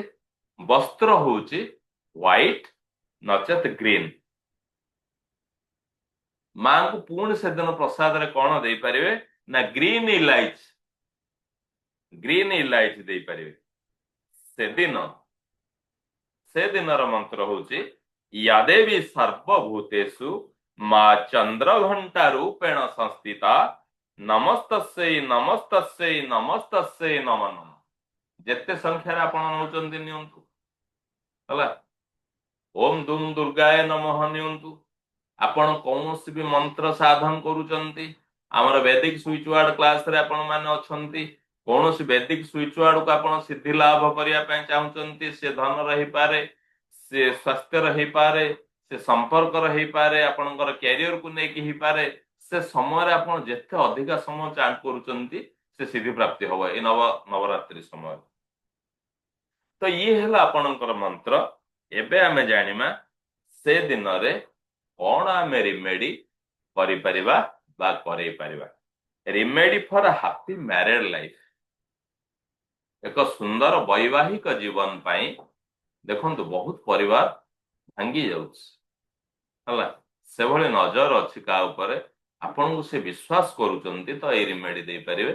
ଆପଣ ମାନେ ମୋ ସାମ୍ନାରେ ଯେତେ ଲୋକ ବସିଛନ୍ତି ସମସ୍ତେ ପ୍ରାୟ ହେଲ, ଆପଣ ମାନଙ୍କ ପାଖରେ ବର୍ତ୍ତମାନ ବହୁତ ସମସ୍ୟା ଆସିଗଲାଣି, ଲୋକମାନେ ଆପଣଙ୍କୁ କହୁଛନ୍ତି, ଆପଣ ଏଇ ରିମେଡି ଆପଣଙ୍କୁ ଦେଇପାରିବେ। କିନ୍ତୁ ମୁଁ ପୁଣି ଥରେ ଆପଣଙ୍କୁ କହିବି, ଏନର୍ଜି ଏକ୍ସଚେଞ୍ଜ ସହିତ କରନ୍ତୁ, ହେଲା। କଣ କରିବା ଆମକୁ ଦରକାର, କଣ ନା କ୍ଷୀର ଦରକାର, ମିଶ୍ରି 7 ଖଣ୍ଡ ଦରକାର, ର ଫର୍ମରେ, କେତେ ଓଜନ ନାହିଁ, 7ଟି ପିସ୍ ଦରକାର। ଇଲାଇଚି 4ଟା, ଇଲାଇଚି ମାନେ ଆପଣ ଗ୍ରୀନ ଇଲାଇଚି କୁ ବୁଝନ୍ତୁ। ଚାଉଳ ଆପଣଙ୍କର 7 ମୁଠା, ଅରୁଆ ଚାଉଳ, ଭଲ ଅରୁଆ ଚାଉଳ 7 ମୁଠା ନେଲେ। ସେଦିନ କଣ କରିବା ନା ଆମେ ମାଙ୍କୁ ଧ୍ୟାନ କରିକି ଆମେ କଣ କରିବା ନା ୟାକୁ କ୍ଷୀରି ବନେଇଦବା। ବୁଝିପାରୁଛନ୍ତି? ୟାକୁ କ୍ଷୀରି ବନେଇ ଦେଇକି ଯଦି ମାନେ କୁମାରୀ କନ୍ୟା ମାନଙ୍କୁ ଡାକିକି ଆମେ ସେଇ କ୍ଷୀରି ପ୍ରସାଦ ଦବା। ଯଦି କ୍ଷୀରି ନ ବନେଇ ପାରିବା ତାଙ୍କୁ କ୍ଷୀର ଦେଇପାରିବା, ତାଙ୍କୁ ମିଶ୍ରି ଆଉ ଗୁଜୁରାତି ତାଙ୍କୁ ଆମେ ଦକ୍ଷିଣା ସ୍ୱରୂପରେ ଦବା, ଆଉ ତାଙ୍କର ପାଦ ଛୁଇଁକି ଆମେ ଆଶୀର୍ବାଦ ନବା, ହେଲା। ୟାକୁ ଆପଣ କରିଦେଲେ, କ୍ଷୀର ଦେଇ ଦିଅନ୍ତୁ, ହେଲା, କ୍ଷୀର ଦେଇ ଦିଅନ୍ତୁ। ଯଦି କ୍ଷୀରି କରିନାହାନ୍ତି କ୍ଷୀର ଦେଇ ଦିଅନ୍ତୁ, ଯୋଉ କ୍ଷୀର ଦିଅନ୍ତୁ, କ୍ଷୀର ବି ଦିଅନ୍ତୁ ବିଶେଷ ଭାବରେ। କ୍ଷୀର ଦିଅନ୍ତୁ। ସେଇ ଯୋଉ 7 ମୁଠା ଚାଉଳ ଆପଣ ରଖିଲେ, ଏଇ ଚାଉଳକୁ ଯଦି କ୍ଷୀରି ବନେଇ ନାହାନ୍ତି ତାହେଲେ ଅଷ୍ଟମୀ ତିଥିରେ ନେଇକି ମାଙ୍କ ମନ୍ଦିରରେ ଦେଇ ଦିଅନ୍ତୁ। ବୁଝିପାରୁଛନ୍ତି? ଇଏ ତୃତୀୟ ଦିନର ରିମେଡି। ହାପି ମ୍ୟାରେଡ ଲାଇଫ ପାଇଁ ଆପଣ ସେଦିନ କିଛି କ୍ଷୀର ସଂଗ୍ରହ କରନ୍ତୁ, କୁମାରୀ କନ୍ୟାଙ୍କୁ ଡାକନ୍ତୁ, ତାଙ୍କୁ କ୍ଷୀର ଶ୍ରଦ୍ଧାରେ ପିଇବା ପାଇଁ ଦିଅନ୍ତୁ, ତାଙ୍କୁ ସେଦିନ ମିଶ୍ରି ଆଉ ଇଲାଇଚି ତାଙ୍କୁ ଦକ୍ଷିଣା ଦିଅନ୍ତୁ। ସେ ଚାଉଳ 7 ମୁଠା ଆପଣଙ୍କ ଘରେ ରହିଲା, ଅଷ୍ଟମୀ ତିଥିରେ ନେଇକି କୌଣସି ମାଙ୍କ ମନ୍ଦିରରେ ତାଙ୍କୁ ଦାନ ଦେଇ ଦିଅନ୍ତୁ। ତ ସେ ଏକୁ କରିବାର ଟାଇମ ହଉଛି ସକାଳ 6ଟାରୁ 9ଟା 30, ଉପରଳା 5ଟାରୁ 8ଟା 30। ଭାବନ୍ତୁନି କି ସେଇ ସମୟ ଭିତରେ ଆପଣ ସାରିଦେବେ। ଏଇ ସମୟ ଭିତରେ ଯଦି ଆପଣ ଆରମ୍ଭ କରିଦେଇଛନ୍ତି ତେବେ ବି ଚଳିବ। ସେଦିନ ଆମେ କଣ କରିପାରିବା ବିଶେଷ ଜିନିଷ ନା, ଦେଖନ୍ତୁ ଆମେ ପିଲାଦିନେ ଜାଣିଛେ, ଏବେ ବି ଟାଉନ ମାନଙ୍କରେ ମିଳେ, ଅର୍ଧ ଟାଉନରେ କିଏ ଜାଣିଥିବେ ନ ଜାଣିଥିବେ ଅଲଗା କଥା। କଳାର ଯୋଉ ଜାମୁକୋଳି, କଳା କଲର ଯୋଉଟା ଜାମୁନ କୋଳି ଯୋଉଟା କହୁଛନ୍ତି, ବହୁତ ଲୋକ ସ୍ୱାସ୍ଥ୍ୟ ଇଏ ପାଇଁ କେହି କେହି ବି ନଉଛନ୍ତି ଡାଇବେଟିସ୍ ଫାଇବେଟିସ୍ ପାଇଁ ବୋଧେ। ତ ସେଇ ଜାମୁକୋଳିର ଗଛ ଯଦି ଆମେ କୌଣସି ମନ୍ଦିରର ପରିସରରେ ବା ପାର୍କରେ ଲଗେଇ ଦଉଛନ୍ତି ଆଉ ତାର ଯତ୍ନ ନଉଛନ୍ତି, ଆମର ମ୍ୟାରେଡ ଲାଇଫ ଅତି ସୁନ୍ଦର ହୁଏ। ତାର ଯତ୍ନ ନବାର ଅଛି। ବୁଝିପାରୁଛନ୍ତି? ଏବେ ଆମେ ଆସିବା ଡେ 4କୁ। 3 ଦିନ ଗଲା। 3 ଦିନ ଆମେ 2 ଦିନ ନେଇଗଲେ, ମାନେ 3 ଦିନ, ତୃତୀୟ ଦିନ ଆମର 24 ତାରିଖ 25 ତାରିଖ ଯାଉଛି। 26 ତାରିଖରେ ଆମର ଆସିଲା ଡେ 4। ଡେ 4ରେ ମାଙ୍କର ସ୍ୱରୂପ ହଉଛି ମାତା କୁଷ୍ମାଣ୍ଡ। ଯୋଉ ମାଙ୍କୁ ସେଇ ସ୍ୱରୂପରେ ଆମେ ଯଦି ପୂଜନ କରୁଛନ୍ତି, ତ ବିଶ୍ୱାସ ଅଛି ମୁନି ଋଷି ମାନଙ୍କର ଏହା ଉବାଚ ଯେ ଆୟୁ ଆଉ ଯଶ ବୃଦ୍ଧି ହୁଏ। ଇଏ ହଉଛନ୍ତି ଆୟୁ ଆଉ ଯଶର ଦେବୀ। ତାଙ୍କର ମନ୍ତ୍ର ହଉଛି ଓମ୍ ଦେବୀ କୁଷ୍ମାଣ୍ଡଏ ନମଃ। ଓମ୍ ଦେବୀ କୁଷ୍ମାଣ୍ଡଏ ନମଃ। ପ୍ରିୟ ଭୋଗ ହଉଛି ମାଙ୍କର ସେଦିନ ଫଳ। ଯେତେ ନାନାଦି ପ୍ରକାର ଫଳ ଆପଣ ମାଙ୍କୁ ଅର୍ପଣ କରିପାରିବେ। ମା ସେଦିନ ଫଳ ପ୍ରିୟା। ବସ୍ତ୍ର ସେଦିନର ମାଙ୍କର ଗ୍ରୀନ ଆଉ ୟେଲୋ। ଫୁଲ ବି ଆପଣଙ୍କର ୟେଲୋ। ବୁଝିପାରୁଛନ୍ତି? ଇଏ ହେଲା ସେଦିନର ତାଙ୍କର ପ୍ରିୟ ଜିନିଷ। ସେଦିନ କଣ କରିହବ ରିମେଡି? ନା, remedy to remove marriage delay. ଯଦି କୋଉ କୋଉ କ୍ଷେତ୍ରରେ ମ୍ୟାରେଜ ଡିଲେ ହଉଛି, କେହି ପୁଅ ଅଛନ୍ତି, ଝିଅ ଅଛନ୍ତି ଯାହାଙ୍କର ମ୍ୟାରେଜ ଡିଲେ ହଉଛି, ତାକୁ ଶ୍ରଦ୍ଧାର ସହିତ କରିବା ପାଇଁ ପଡିବ। କଣ କରିବାକୁ ପଡିବ? ନା, ବ୍ରାସର ଗୋଟେ ଲୋଟା ନେବେ, ହଳଦୀ ପାଉଡର ହେଲା, ୟେଲୋ ପେପର। ଆଗରୁ ମୁଁ ଯୋଉ ୱିଶ ପେପର କଥା କହିଥିଲି, ଏ ସମୟରେ ଆମକୁ ହ୍ୱାଇଟ ପେପର, କିନ୍ତୁ ଏ ଦିନର ଯୋଉ ଡିଲେ ମ୍ୟାରେଜ ପାଇଁ ଯୋଉ ରିମେଡି କରୁଛେ, ଏଠି ଆମକୁ ୟେଲୋ ପେପର। ୟେଲୋ ପେପର ବହୁତ ଆସାନୀ ସେ ମିଳିଯାଉଛି ବହି ଦୋକାନରେ, A4 ସାଇଜର ମିଳିଯାଉଛି। ତାକୁ ନେଇ ଆସନ୍ତୁ। ଚାଉଳ 7ଟି, ମାନେ ଯୋଉଟା ଖଣ୍ଡିତ ହେଇନଥିବ, 7ଟି ଚାଉଳ, ଗୋଟିଏ ନଡିଆ, ରେଡ କପଡା ଗୋଟେ ପିସ୍, ଦୀପ। ଆପଣଙ୍କ ଘରେ ଯଦି, ମାନେ ଯିଏ ରିମେଡି କରୁଥିବେ ତାଙ୍କ ଘରେ ଯଦି ଦୀପ ଚାଲିଥିବ ଭଲ କଥା, ନାଇଁ ମାଙ୍କୁ ସ୍ମରଣ କରିକି ଦୀପଟିଏ ଲଗାନ୍ତୁ। ଏଇ ୟେଲୋ ପେପରରେ, ଯୋଉ ୱିଶ ପେପର ଆମେ ନେଲେ ୟେଲୋ ପେପରରେ ରେଡ ପେନରେ ନିଜର ମନୋକାମନାକୁ ଲେଖନ୍ତୁ। କୋଉ ଟାଇପର ସେ ବର ଚାହୁଁଛନ୍ତି, କୋଉ ଟାଇପର କନ୍ୟା ଚାହୁଁଛନ୍ତି, ମାଙ୍କ ସହିତ କଥା ହେଇକି ସେଇଟାକୁ ଲେଖନ୍ତୁ। ଲେଖିକି ସେଇ ବ୍ରାସ ଯୋଉ ଲୋଟାରେ ଜଳ ଭରି ଦିଅନ୍ତୁ। ଜଳ ଭରି ଦେଇକି ସେଇ ଜଳ ଭିତରେ ବା ସେଇ ଲୋଟା ଭିତରେ ଏଇ ୱିଶ ପେପରକୁ ଭିଜେଇ ଦିଅନ୍ତୁ। ହଳଦୀ ପାଉଡର କିଛି ଦେଇ ଦିଅନ୍ତୁ, ଆଉ ସେ 7ଟି ଚାଉଳକୁ ଦେଇ ଦିଅନ୍ତୁ, ଗୋଟିଏ ଗୁଆକୁ ଦେଇ ଦିଅନ୍ତୁ, ଆଉ ରେଡ ଯୋଉ କ୍ଲଥ ଆଣିଛେ ତାକୁ ପୁରା ସେ ମାନେ ଢାଳକୁ ବାନ୍ଧି ଦିଅନ୍ତୁ। ସେଥିରେ ବାନ୍ଧି ଦେଇକି ମାଙ୍କ ପାଖରେ ରଖିଦିଅନ୍ତୁ। ତାକୁ କଭର କରିକି ବାନ୍ଧିଦେଲେ, କପଡାଟା ତା ଉପରେ ଥୋଇଦେଲେ, ତା ମୁହଁଟାକୁ ବାନ୍ଧିଦେଲେ, ବାନ୍ଧିକି ସେ ମାଙ୍କ ପାଖରେ ରଖିଦେଲେ। ଆମେ ରଖିଦେଇକି ନବମୀ ଦିନ ଏ ସବୁ ନେଇକି ଆମେ ଜଳ ପ୍ରବାହ କରିଦବା। ଆପଣ ବ୍ରାସର ଲୋଟାକୁ ଜଳ ପ୍ରବାହ ମାନେ କରିବା ଦରକାର ନାହିଁ। ତା ଭିତରେ ଯୋଉ ସାମଗ୍ରୀ ଅଛି जल प्रवाह नहीं करदबा जदि जल प्रवाह आम पाखे ठीक नहीं से पूर्व भली आमे ओस्त गछ मूल दे पारिबा हला एई भली भाबरे आमे ए रिमेडी को करि परिबा समय होउची से दिनर सकाळ 6टा रु 8:30 संध्या 5टा रु 6:30 एई समय रे आमे ताको करि परिबा ठीक अछि से दिन रे मां को कोन आमे अर्पण करि परिबा ना फूल थिबा लवंग 51टी रे आमे माला करिके मां को नेक अर्पण करदबा मां बहुत प्रिया मां कुष्मानंगर से स्वरूप रे 51टी लवंग रे आमे माला करिके नेकी मां को पिंधे दबा हला क्लियर 4 दिन पर्यंत आमे आसी गले अछि कि कार बुझा ठीक अछि आसंतु पंचम दिन को वेरी गुड तेबे भी आमे क्लास पर भी आलोचना करि परिबा जदि किछि आपण मानक मन रे रहि जाइछि हला आमे आसीबा पंचम दिन रे मांकर स्वरूप होछि स्कंद माता हला स्कंद होचंती कुमार कार्तिकेय मांकर सेही स्वरूप को देखिबे प्रसाद से दिन प्रसाद से दिन फल परा नानादी प्रकार फल जेते प्रकार फल आपण श्रद्धा दे पारे से दिन प्रसाद मांकर बुझी पड़ुଛନ୍ତି एबे हम आसीबा स्कंद होचंती कुमार कार्तिकेय मांकर से स्वरूप जदि देखिबे मां गोटे हाथ रे कार्तिक को धरिथिबे कोଳରେ हला से दिनर प्रिय भोग होची मांकर कदली पाचला कदली से दिन मां को भोग दियंतु वस्त्र होची ग्रे कलर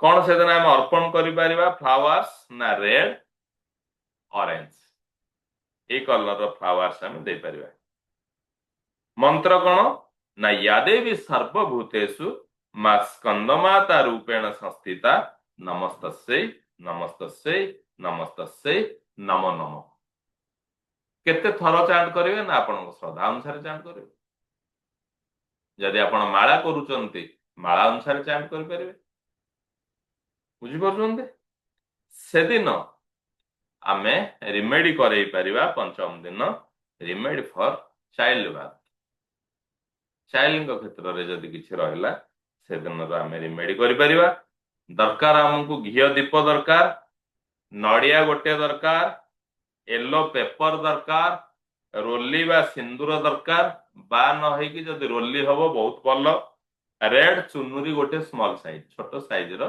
गोटे रेड चुनुरी दीप लागिला मां को ध्यान करिकी ए येलो पेपर रे रोली बा कुंकुम रे निजर मनस्कामना लिखि दियंतु निजर मनस्कामना लिखि सारिबा परे नड़िया रे येलो पेपर रेड चुनुरी मोली रे बांधी दबा नड़िया रे से जो बांधिबा से जो माने रक्षा स्तोत्र रे हमें बांधिले मोली बोले रक्षा स्तोत्र बोली बुझंतु सेथरे जो बांधिबा से बांधिबार हम 5टी गंठी पकेबा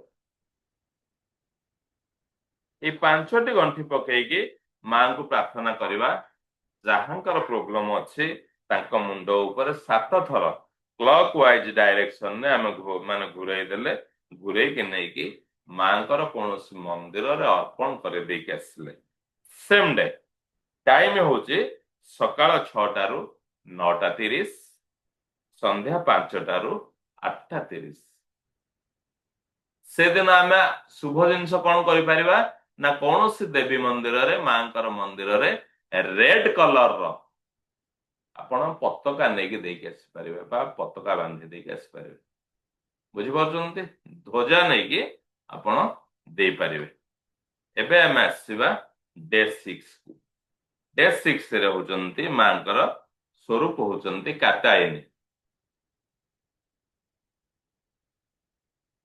बहुत सुंदर भाव रे हमें ए वर्ष जून मास 4 तारिख रे दर्शन करिवार सुजोग पाइथिलु दिल्ली रे मंदिर माळन एरिया रे तांकर अछि माने मां कात्यायनी मंदिर ଏଇ ମା କାତ୍ୟାୟନୀ କଣ ହେଇଥିଲେ ନା ମହର୍ଷି କାତ୍ୟାୟନଙ୍କ ଆଶ୍ରମରେ ଦେବୀ ପ୍ରକଟ ହେଇଥିଲେ। ସେଇଥିପାଇଁ ତାଙ୍କୁ କାତ୍ୟାୟନୀ ବୋଲି କୁହାଯାଏ। ମହର୍ଷି ତାଙ୍କୁ ନିଜର କନ୍ୟା ସ୍ୱରୂପ ମାନୁଥିଲେ। ସମସ୍ତ ଇନ୍ଦ୍ରିୟ ମାନଙ୍କୁ ବଶରେ ରଖିବା ପାଇଁ ମା କାତ୍ୟାୟନୀଙ୍କର ପୂଜା କରାଯାଏ। ଶୁଭ ଭୋଗ, ଶୁଭ ଭୋଗ ହଉଛି ମାଙ୍କର ସେଦିନ ମହୁ। ବସ୍ତ୍ର ହଉଛି ବ୍ରାଉନ ଅର ଗ୍ରୀନ, ବ୍ରାଉନ ଦେଇପାରିବା, ଗ୍ରୀନ ଦେଇପାରିବା। ଫ୍ଲାୱାର୍ସ ହଉଛି ସେଦିନ ହ୍ୱାଇଟ। ମନ୍ତ୍ର ହଉଛି ଓମ୍ ହ୍ଲିମ୍ କ୍ଲିମ୍ କାତ୍ୟାୟନେ ନମଃ। ଓମ୍ ହ୍ଲିମ୍ କ୍ଲିମ୍ କାତ୍ୟାୟନେ ନମଃ। ଏ ଦିନ ଏକ ସୁନ୍ଦର ରିମେଡି ହେଲା ଆମେ କରିପାରିବା। କଣ ସେ ରିମେଡି ନା ବହୁତ ଲୋକ ଯେହେତୁ ଜବରେ ଅଛନ୍ତି ତାଙ୍କର remedy, remedy for job success and career growth. ଏଥିପାଇଁ ଆମେ ରିମେଡି କରିପାରିବା। ଆମକୁ କଣ ଦରକାର ନା ମାଟିର କଳସ ଗୋଟେ, ଖଣ୍ଡ ହଳଦୀ 2ଟା, ରେଡ ରୋଜ 2ଟା, ଗୁଆ 2ଟା, ଆପଣଙ୍କର ଦୀପ। ମାଟି କଳସ ଗୋଟିଏ, ଖଣ୍ଡ ହଳଦୀ 2 ପିସ୍, ରେଡ ରୋଜ 2 ପିସ୍, ଗୁଆ 2 ପିସ୍, ଆପଣଙ୍କର ଘିଅ ଦୀପ। ମାଙ୍କୁ ସ୍ମରଣ କରିକି ଆମେ ଦୀପକୁ ଜଳେଇଲେ, ଦୀପକୁ ପ୍ରଜ୍ୱଳିତ କରିସାରିକି କଳସରେ ଜଳ ଭରିଦେଲେ, ସେଇ କଳସ ଉପରେ 9 ଥର ଆମେ ରେଡ ତିଳକ କରିଦେବେ। ତା ମଙ୍ଗରେ ରେଡ ତିଳକ କରିଦେଲେ। ସେଇଥିରେ ଆମେ କଣ କଲେ ନା ଖଣ୍ଡ ହଳଦୀ, ରେଡ ରୋଜ ଆଉ ଗୁଆ ତା ଭିତରେ ମନୋକାମନା ସହିତ ରଖିଦେଇକି ଆମ ଘର ମନ୍ଦିରରେ ଆମେ ରଖିଦେଲେ ହେଲା। ନବମୀ ଦିନ ଯାଇକି ମାଙ୍କର ମନ୍ଦିରରେ ଅର୍ପଣ କରି ଆସିବେ। ଏଟା ଡେ 6 ରେ ଆମେ କଲେ। 6, 7, 8 3 ଦିନ ଆମ ଘରେ ସେ ରହିଲେ। ନବମୀ ଦିନ ନେଇକି ଆମେ କୌଣସି ମାଙ୍କର ମନ୍ଦିରରେ ଅର୍ପଣ କରିଦେଇକି ଆସିଲେ। ଟାଇମ ହଉଛି ଆପଣଙ୍କର 6ଟାରୁ 9ଟା 30, ସକାଳ 6ଟାରୁ 9ଟା 30, ସନ୍ଧ୍ୟା 5ଟାରୁ 8ଟା 30। ଏଇଭଳି ସମୟରେ ଆମେ ଏଇ ରିମେଡିକୁ କରିପାରିବା। ସେଦିନ ଆମେ କଣ ନେଇକି ଦେଇପାରିବା, ଯେମିତି କୋଉଦିନ ଆମେ ପତାକା ବାନ୍ଧୁଛନ୍ତି, କୋଉଦିନ ଜାମୁକୋଳି ଗଛର ଲଗାଉଛନ୍ତି, କୋଉଦିନ ଆମେ ଲବଙ୍ଗର ମାଳା ଦଉଛନ୍ତି, କୋଉଦିନ ଆମେ ପାନର ମାଳା ଦଉଛନ୍ତି। ଠିକ ସେଇଭଳି ଭାବରେ ସେଇଦିନ ଯଦି ଆମକୁ କଳା ହଳଦୀ ମିଳିଥାଏ ତାହେଲେ କଳା ହଳଦୀ ନେଇକି ଯଦି ଆମେ କୌଣସି ମାଙ୍କ ମନ୍ଦିରରେ ଦେଇକି ଆସୁଛେ ତାହେଲେ ବହୁତ ଭଲ ରହିଥାଏ, ବା ଆମେ ଯୋଉ ରିମେଡି କରୁଛେ ତାକୁ ଆହୁରି ସପୋର୍ଟ କରିଥାଏ। କଳା ହଳଦୀ ଏକ ନିର୍ଦ୍ଦିଷ୍ଟ ପ୍ଲାନେଟ କୁ ରିଲେଟ କରୁଛି, ତେଣୁ ଯଦି ମିଳୁଛି ତ ଯୋଉମାନଙ୍କୁ ମିଳୁଛି ନେଇକି କିଛି ଦେଇ ଦିଅନ୍ତୁ ମାଙ୍କ ମନ୍ଦିରରେ। ଏବେ ଆମେ ଆସିଲେ ଡେ 7। ଡେ 7ରେ ମାଙ୍କର ସ୍ୱରୂପ ହଉଛି କାଳରାତ୍ରି। ସବୁ ରାକ୍ଷସ ମାନଙ୍କ ପାଇଁ କାଳ ସ୍ୱରୂପ ମା ଦୁର୍ଗାଙ୍କର ଏଇ ସ୍ୱରୂପକୁ ସପ୍ତମ ଦିନରେ ଆମେ ପୂଜା କରିଥାଉ। ମାଙ୍କୁ ଏହି ରୂପରେ ସ୍ମରଣ କରିବା ମାତ୍ରକେ ଯଦି ମା କାଳରାତ୍ରିଙ୍କର ଆପଣଙ୍କର ମାନେ ଫଟୋ ଗୁଗୁଲରୁ ଡାଉନଲୋଡ କରିବେ, ଦେଖିଦେବେ। ସେଇ ସ୍ୱରୂପରେ ଯଦି ମାଙ୍କୁ ସ୍ମରଣ କରିଦଉଛେ ତାହେଲେ ସମସ୍ତ ପ୍ରକାର ଭୂତ ପିଶାଚ ଭୟ ଦୂର ହୋଇଯାଏ। ଆଉ ସେଦିନ ମାଙ୍କର ପ୍ରିୟ ଭୋଗ ହଉଛି ଗୁଡ। ମାଙ୍କର ଅତି ପ୍ରିୟ ଭୋଗ ସେଦିନ ଗୁଡ। ବସ୍ତ୍ର ସେଦିନ ହଉଛି ପିଙ୍କ ଆଉ ଗ୍ରେ। ଫୁଲ ବି ସେଇଭଳିଆ ପିଙ୍କ କଲର ଫ୍ଲାୱାର୍ସ। ମନ୍ତ୍ର ସେଦିନ ଓମ୍ କାଳରାତ୍ରି ଦେବୈ ନମଃ। ଓମ୍ କାଳରାତ୍ରି ଦେବୈ ନମଃ। ଏଇଭଳି ଭାବରେ ମନ୍ତ୍ର ଆମେ ସେଦିନ ତାର ଯୋଉ ସ୍ପେଶାଲ ମନ୍ତ୍ର ଆମେ ନେଇପାରିବା। ଏମିତିରେ ଓମ୍ ଦୁମ୍ ଦୁର୍ଗାୟ ନମଃ, ଓମ୍ ଦୁମ୍ ଦୁର୍ଗାୟ ନମଃ, ଓମ୍ ଦୁମ୍ ଦୁର୍ଗାୟ ନମଃ ଏସବୁ ନେଇପାରିବା। ନବରାତ୍ରି ସମୟରେ ଆମେ ରାମ ରକ୍ଷା ସ୍ତୋତ୍ର ଯେତେ ଅଧିକା ସଂଖ୍ୟାରେ ପାଠ କରିବା ବହୁତ ଭଲ। ରାମ ରକ୍ଷା ସ୍ତୋତ୍ର। ବୁଝିପାରୁଛନ୍ତି ନା ନାଇଁ? अस्य श्री राम रक्षा स्तोत्र मंत्रस्य बुध कौशिक ऋषि श्री सीता रामचंद्रो देवता अनुष्टप छंद सीता शक्ति श्रीमान हनुमान कीलकं श्री रामचरित्र ये जो अच्छी आपणकर श्लोक आपणकर राम रक्षा स्तोत्र मिलूची से राम रक्षा स्तोत्र को यदि पाठ करेंगे राम रक्षा स्तोत्र माने बहुत पावरफुल हो जाए है जमती आम आमर स्वर विज्ञान क्लास रे आमे जानिचे वज्र पंजर कवच से भली भाव रे राम रक्षा स्तोत्र होचे एक कवच बुझिपारुछन ना से दिन आमे माने से जो 9 दिन भितर 10 दिन भितर जेते अधिका संख्या रे आमे राम रक्षा स्तोत्र पढुचंती भी बहुत भलो। तो एई समय रे आमे रिमेडी कोन करि परिबा ना लीगल इश्यूज कोर्ट केस जदि कहार चलीचे आपणकर क्लाएंट्स कहार भी चलीचे एई रिमेडी को करई परिबे कोन दरकार ना कपर रो कलश कपर रो गोटे लोटा तंबार लोटा लवंग 4टा लवंग माने प्रत्येक जगह रे जो लवंग नेबे फूल थिबा वाला नेबे बुझि परछन फूल थिबा वाला गुआ गोटे येलो फ्लावर 2टी बिरी गोटे मुठा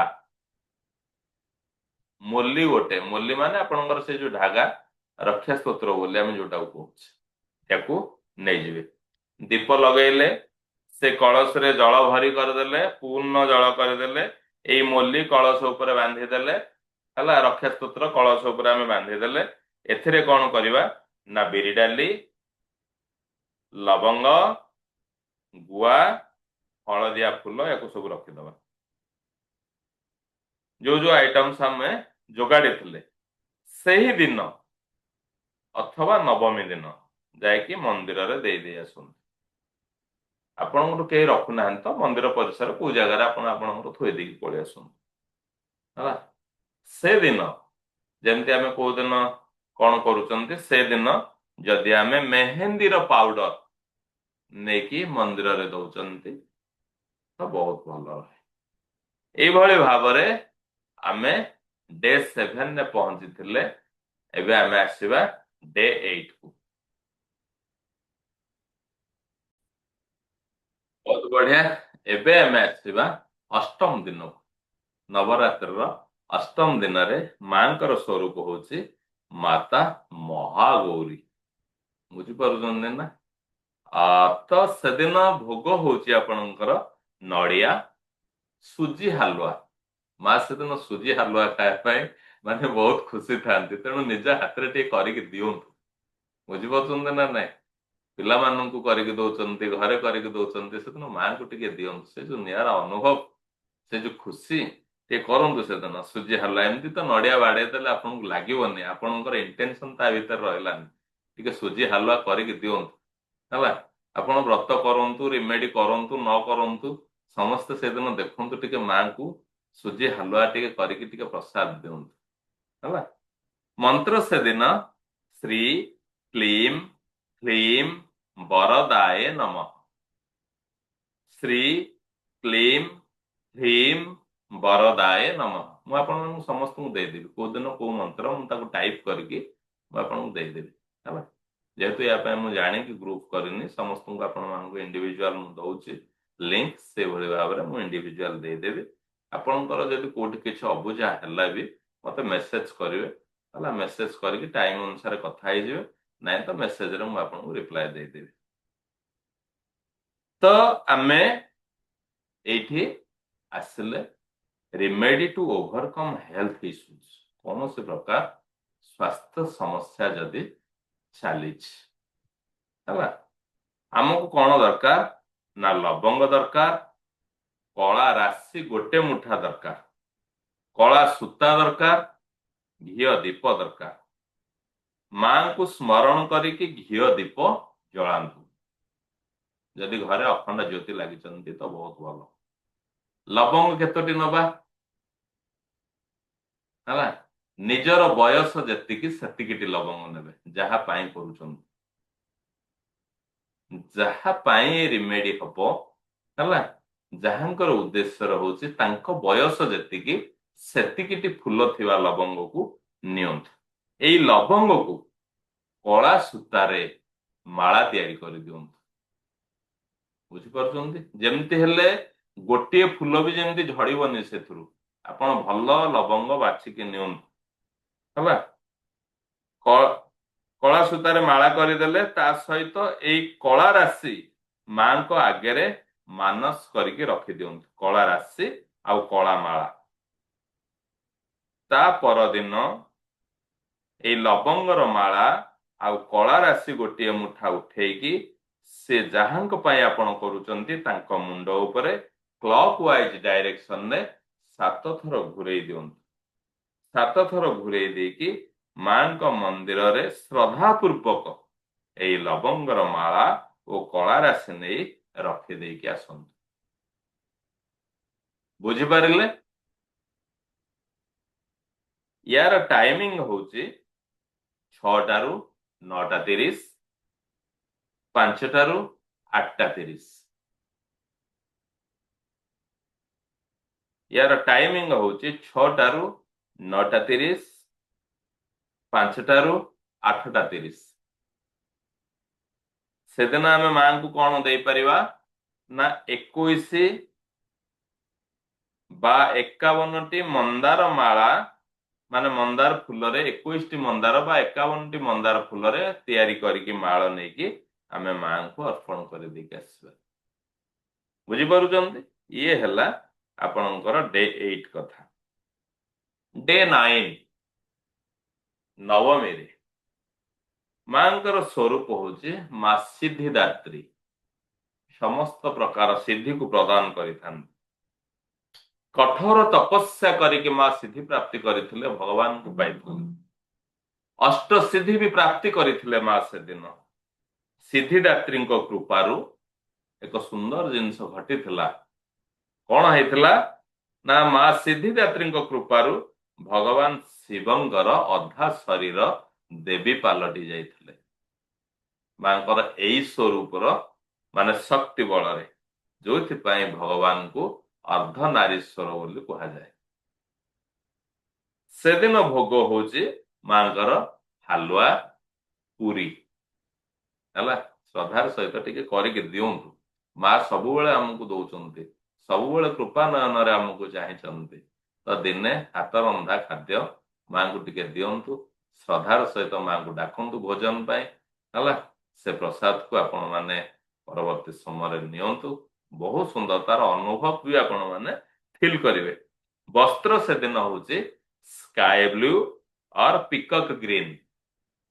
ସ୍କାଏ ବ୍ଲୁ ଅର୍ ପିକକ୍ ଗ୍ରୀନ ହେଲା। ମନେ କରନ୍ତୁ ଘରେ କରୁନାହାନ୍ତି, ଆପଣଙ୍କର ଗ୍ରାମ ଦେବୀ ମନ୍ଦିର ଅଛି, ସେଦିନ ନେଇକି ଏଇ କଲର ବସ୍ତ୍ର ଟିକେ ମାଙ୍କୁ ଦେଇ ଦେଇକି ଆସନ୍ତୁ। ଘରେ କରୁଥିଲେ ବି ନେଇକି ଦେଇ ଦେଇକି ଆସନ୍ତୁ ହେଲା। ଫୁଲ ସେଦିନ ହଉଛି ରେଡ୍, ପିଙ୍କ, ୟାକୁ ଦେଇପାରିବେ। ସେଦିନର ମନ୍ତ୍ର ହଉଛି ୟା ଦେବୀ ସର୍ବଭୂତେଷୁ ମା ସିଦ୍ଧିଦାତ୍ରୀ ରୂପେଣ ସଂସ୍ଥିତା ନମସ୍ତସ୍ୟୈ ନମସ୍ତସ୍ୟୈ ନମସ୍ତସ୍ୟୈ ନମଃ ନମଃ। ଇଏ ହଉଛି ମାଙ୍କର ସେଦିନର ମନ୍ତ୍ର। ତ ସେଦିନ ଆମେ କଣ ରିମେଡି କରିପାରିବା ନା, ଯେମିତି କି ଆମର କୌଣସି କ୍ଲାଏଣ୍ଟ ଆସିଲେ, ମୁଁ ଆପଣମାନଙ୍କୁ ବି କହିଛି, ଆପଣମାନେ ସମସ୍ତେ ଏ ଫିଲ୍ଡକୁ ଆସିଗଲେଣି, ଯିଏ ବି ଆପଣଙ୍କ ସାମ୍ନାକୁ ଆସୁଛି ଆପଣ କ୍ଲିମ୍ ଆଉ ଶ୍ରୀମରୁ ତାଙ୍କର ଟ୍ରିଟମେଣ୍ଟ ଷ୍ଟାର୍ଟ କରନ୍ତୁ। ସେଇଭଳି ଭାବରେ ଆମେ ସେଦିନର କଣ ରିମେଡି କରୁଛେ ନା, remedy to remove negative from home. ଆମ ଘରୁ ସମସ୍ତ ପ୍ରକାର ମାନେ ନେଗେଟିଭକୁ ଆମେ କ୍ଲିନ୍ କରିଦେଇ ପାରିବା। ଆମକୁ କଣ ଦରକାର ନା, ଡାଲଚିନିର 2ଟା ର ଫର୍ମରେ, ଗୁଣ୍ଡ ନାହିଁ, ଆମେ ସବୁବେଳେ ପାଉଡର ବ୍ୟବହାର କରୁଛେ, ସେଦିନ 2ଟି ଖଣ୍ଡ ନେଲେ, ଆମେ ର ଫର୍ମରେ 2ଟି ନେଲେ, କଉଡି 4ଟା, ରେଡ୍ କ୍ଲଥ 1। ମାଙ୍କର ଏଇ ଯୋଉ ମନ୍ତ୍ର ଉଚ୍ଚାରଣ କରିକି ଆମେ ଘିଅ ଦୀପ ଲଗେଇବା। ସେଦିନର ମନ୍ତ୍ର ଆମେ ଜାଣିଲେ, ୟା ଦେବୀ ସର୍ବଭୂତେଷୁ ମା ସିଦ୍ଧି ଦାତ୍ରୀ ରୂପେଣ ସଂସ୍ଥିତା ନମସ୍ତସ୍ୟୈ ନମସ୍ତସ୍ୟୈ ନମସ୍ତସ୍ୟୈ ନମଃ ନମଃ ହେଲା। ୟାକୁ କଣ କଲେ ନା, ଆମେ ଘିଅ ଦୀପ ଟିକେ ଜଳେଇଲେ, ଡାଲଚିନି ଉପରେ ରୋଲିର ତିଳକ କରିଦବା। ରୋଲିର ତିଳକ କରିଦବା, କଉଡି ଉପରେ ବି ତିଳକ କରିଦବା। ମାଙ୍କ ସମ୍ମୁଖରେ ଏକ ରେଡ କପଡା ଉପରେ ଏଇ କଉଡି ଆଉ ଡାଲଚିନି ରଖିଦିଅନ୍ତୁ। ନେକ୍ସଟ ଡେ ଘରର ମେନ୍ ଏଣ୍ଟ୍ରାନ୍ସ ରେ ତାକୁ ମାନେ ପୋଟଳି କରିକି ବାନ୍ଧି ଦିଅନ୍ତୁ। ବୁଝିପାରୁଛନ୍ତି? ଆମକୁ ଦରକାର ଡାଲଚିନି ଦିଟା ଇଏରେ, କଉଡି ଚାରିଟା, ରେଡ କ୍ଲଥ ଗୋଟେ, ଆମେ ଘିଅ ଦୀପ ଲଗେଇଲେ, ଡାଲଚିନି ଉପରେ ରୋଲିର ତିଳକ କଲେ, କଉଡି ଉପରେ ରୋଲିର ତିଳକ କଲେ, ଆମେ ଗୋଟେ ରେଡ କପଡା ସେଇଭଳିଆ ରୁମାଲ ସାଇଜରେ ଗୋଟେ ନେଇଥିବା ମାଙ୍କ ସମ୍ମୁଖରେ ରଖିକି ସେଇ ରେଡ କପଡା ଉପରେ କଉଡି ଆଉ ଡାଲଚିନି କି ରଖିଦେଲେ। ତାର ନେକ୍ସଟ ଡେ ଅର୍ଥାତ୍ ଦଶହରା ଦିନ ଆମେ ନେକ୍ସଟ ଡେ କଣ କଲେ ନା ଘରର ମେନ୍ ଏଣ୍ଟ୍ରାନ୍ସ ରେ ତାଙ୍କୁ ହ୍ୟାଙ୍ଗ କରିଦିଅନ୍ତୁ। ଟାଇମ ହଉଛି ସକାଳ 6ଟାରୁ 9ଟା 30, ଉପରଳା 5ଟାରୁ 8ଟା 30। ବହୁତ ବହୁତ ଧନ୍ୟବାଦ ସମସ୍ତଙ୍କୁ। ଜୟ ମାତା ଦି, ଜୟ ମାତା ରାଣୀ, ଜୟ ମାତା ଦି। ବହୁତ ବହୁତ ଧନ୍ୟବାଦ। ମୁଁ ଅନମ୍ୟୁଟ କରୁ।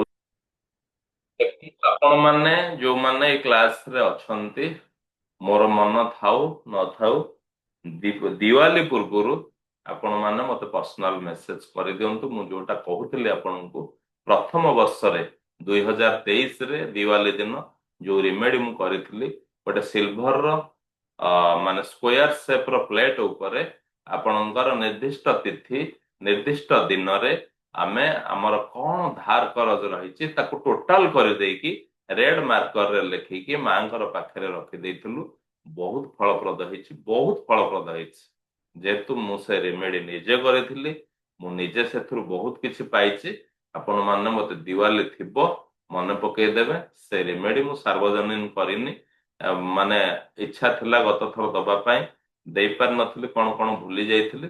ଆଜିର କ୍ଲାସରେ ଯୋଉମାନେ ଅଛନ୍ତି ଆପଣ ମାନେ ନୋଟ କରିଥିବେ। ଯଦି ଆପଣଙ୍କୁ ଦରକାର ଅଛି ଦିୱାଲି 2-3 ଦିନ ଥାଇକି ମତେ ଆପଣ ମେସେଜ କରିଦେବେ, ମୁଁ ଆପଣଙ୍କୁ ଦେଇଦେବି। ଠିକ ଅଛି, ବହୁତ ବହୁତ ଧନ୍ୟବାଦ।